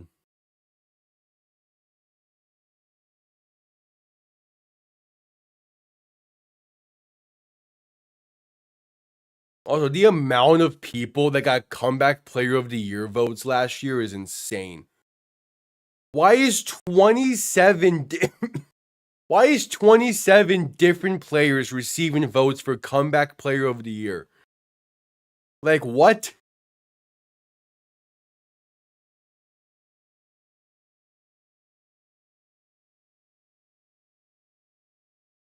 I mean, the NFL just introduced a best lineman award, so they definitely are willing to add awards. I would not be surprised if we see a most improved be added soon. He might be better than Luck, but at the end of the day, their careers are the same.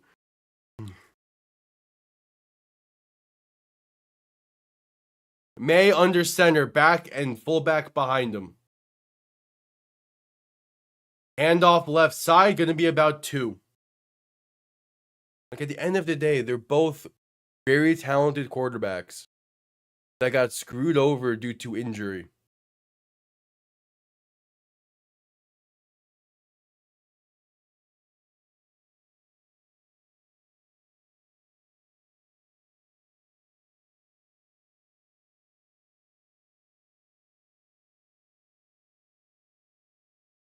Well, so Andrew Luck is a 4-time Pro Bowler. Burrow's a 2-time Pro Bowler. So, May looking to throw. Pass right side. It's there. Down to the 39. A keyhole shot for Kayshon Boutte. And with 1:13 to play, the Patriots are nearing field goal range.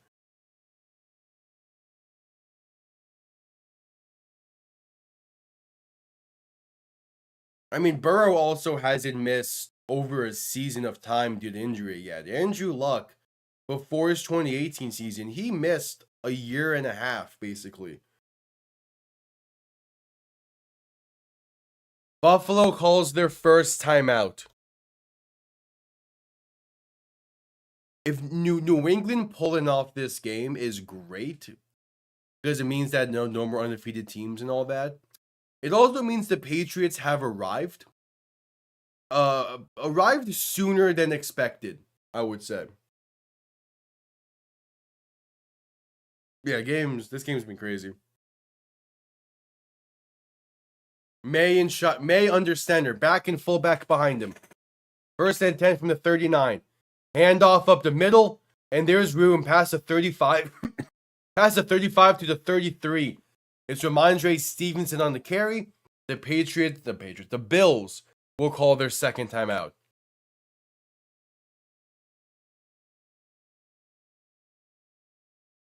Okay.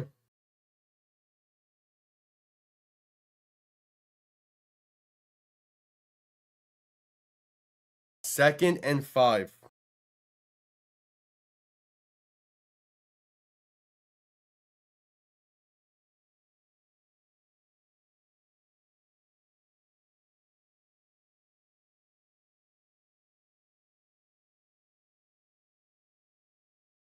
May under center, back and fullback behind him. Patriots are already in field goal range.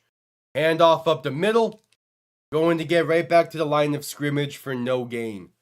The Bills will call their final timeout. In the power of friendship. How many fantasy points does Drake May have for you right now, T-Fox?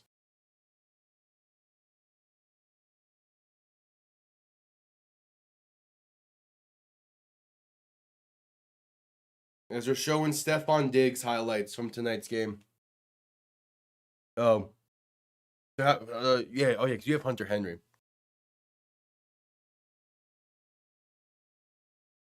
Yeah, this has been... This has been a something, man. Yeah. How many points does Hunter Henry have for you?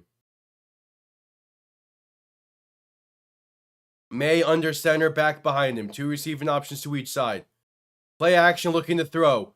Avoids 1 sack. Going to take it himself and gain nothing on the play. This is gonna allow New England to kill some time, bringing this down to about 20 seconds of game left before having to kick the field goal. It might be a career long coming up here.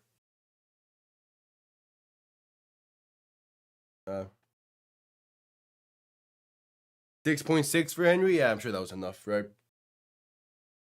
Flash, you're also extremely tired right now. I don't expect you to be able to type consistently.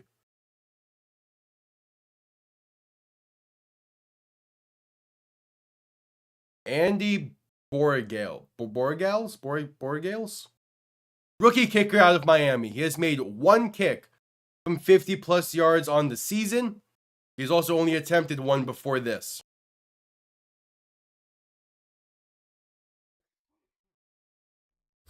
Patriots call their first timeout.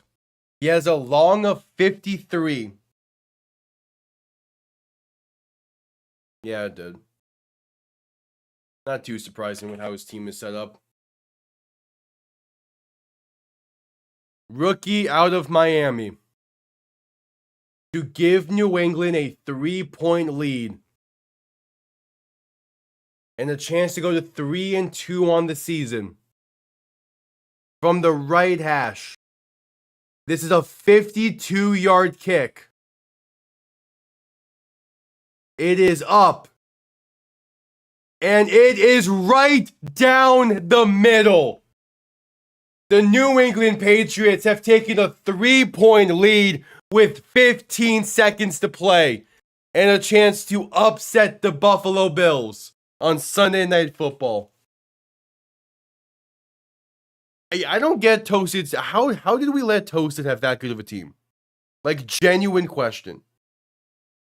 He's also having a bunch of guys that are overperforming expectations, but how do we let him have that good of a team? Well, potentially no overtime. There's still 15 seconds. Buffalo can get a good return here.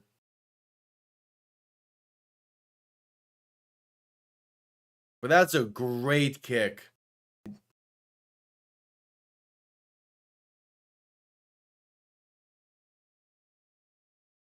Yeah, like his team is something else.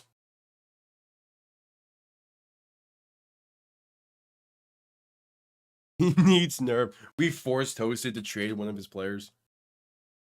Kickoff underway. This is going to be returned. Beginning from the 2. Buffalo needs a good return here. It's Curtis Samuel. He gets up past the 25 to the 27. Penalty marker down. They wasted 7 seconds. Depending on the penalty, it might help him out. Nope, it's holding on Buffalo. They're going to need a miracle.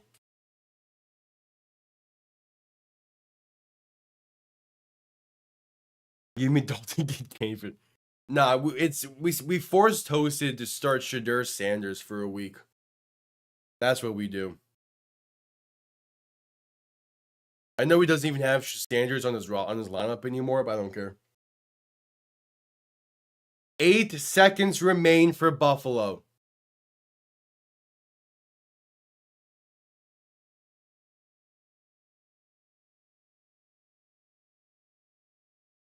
They need a miracle. Only way they can win this is a touchdown now. They don't have enough time. Patriots call their second timeout. They got to look at this Buffalo offense and how they lined up. 8 seconds remain. Yeah, Travis Hunter has not been playing as well as I thought he was going to this year so far. It's been a slow start for him this year.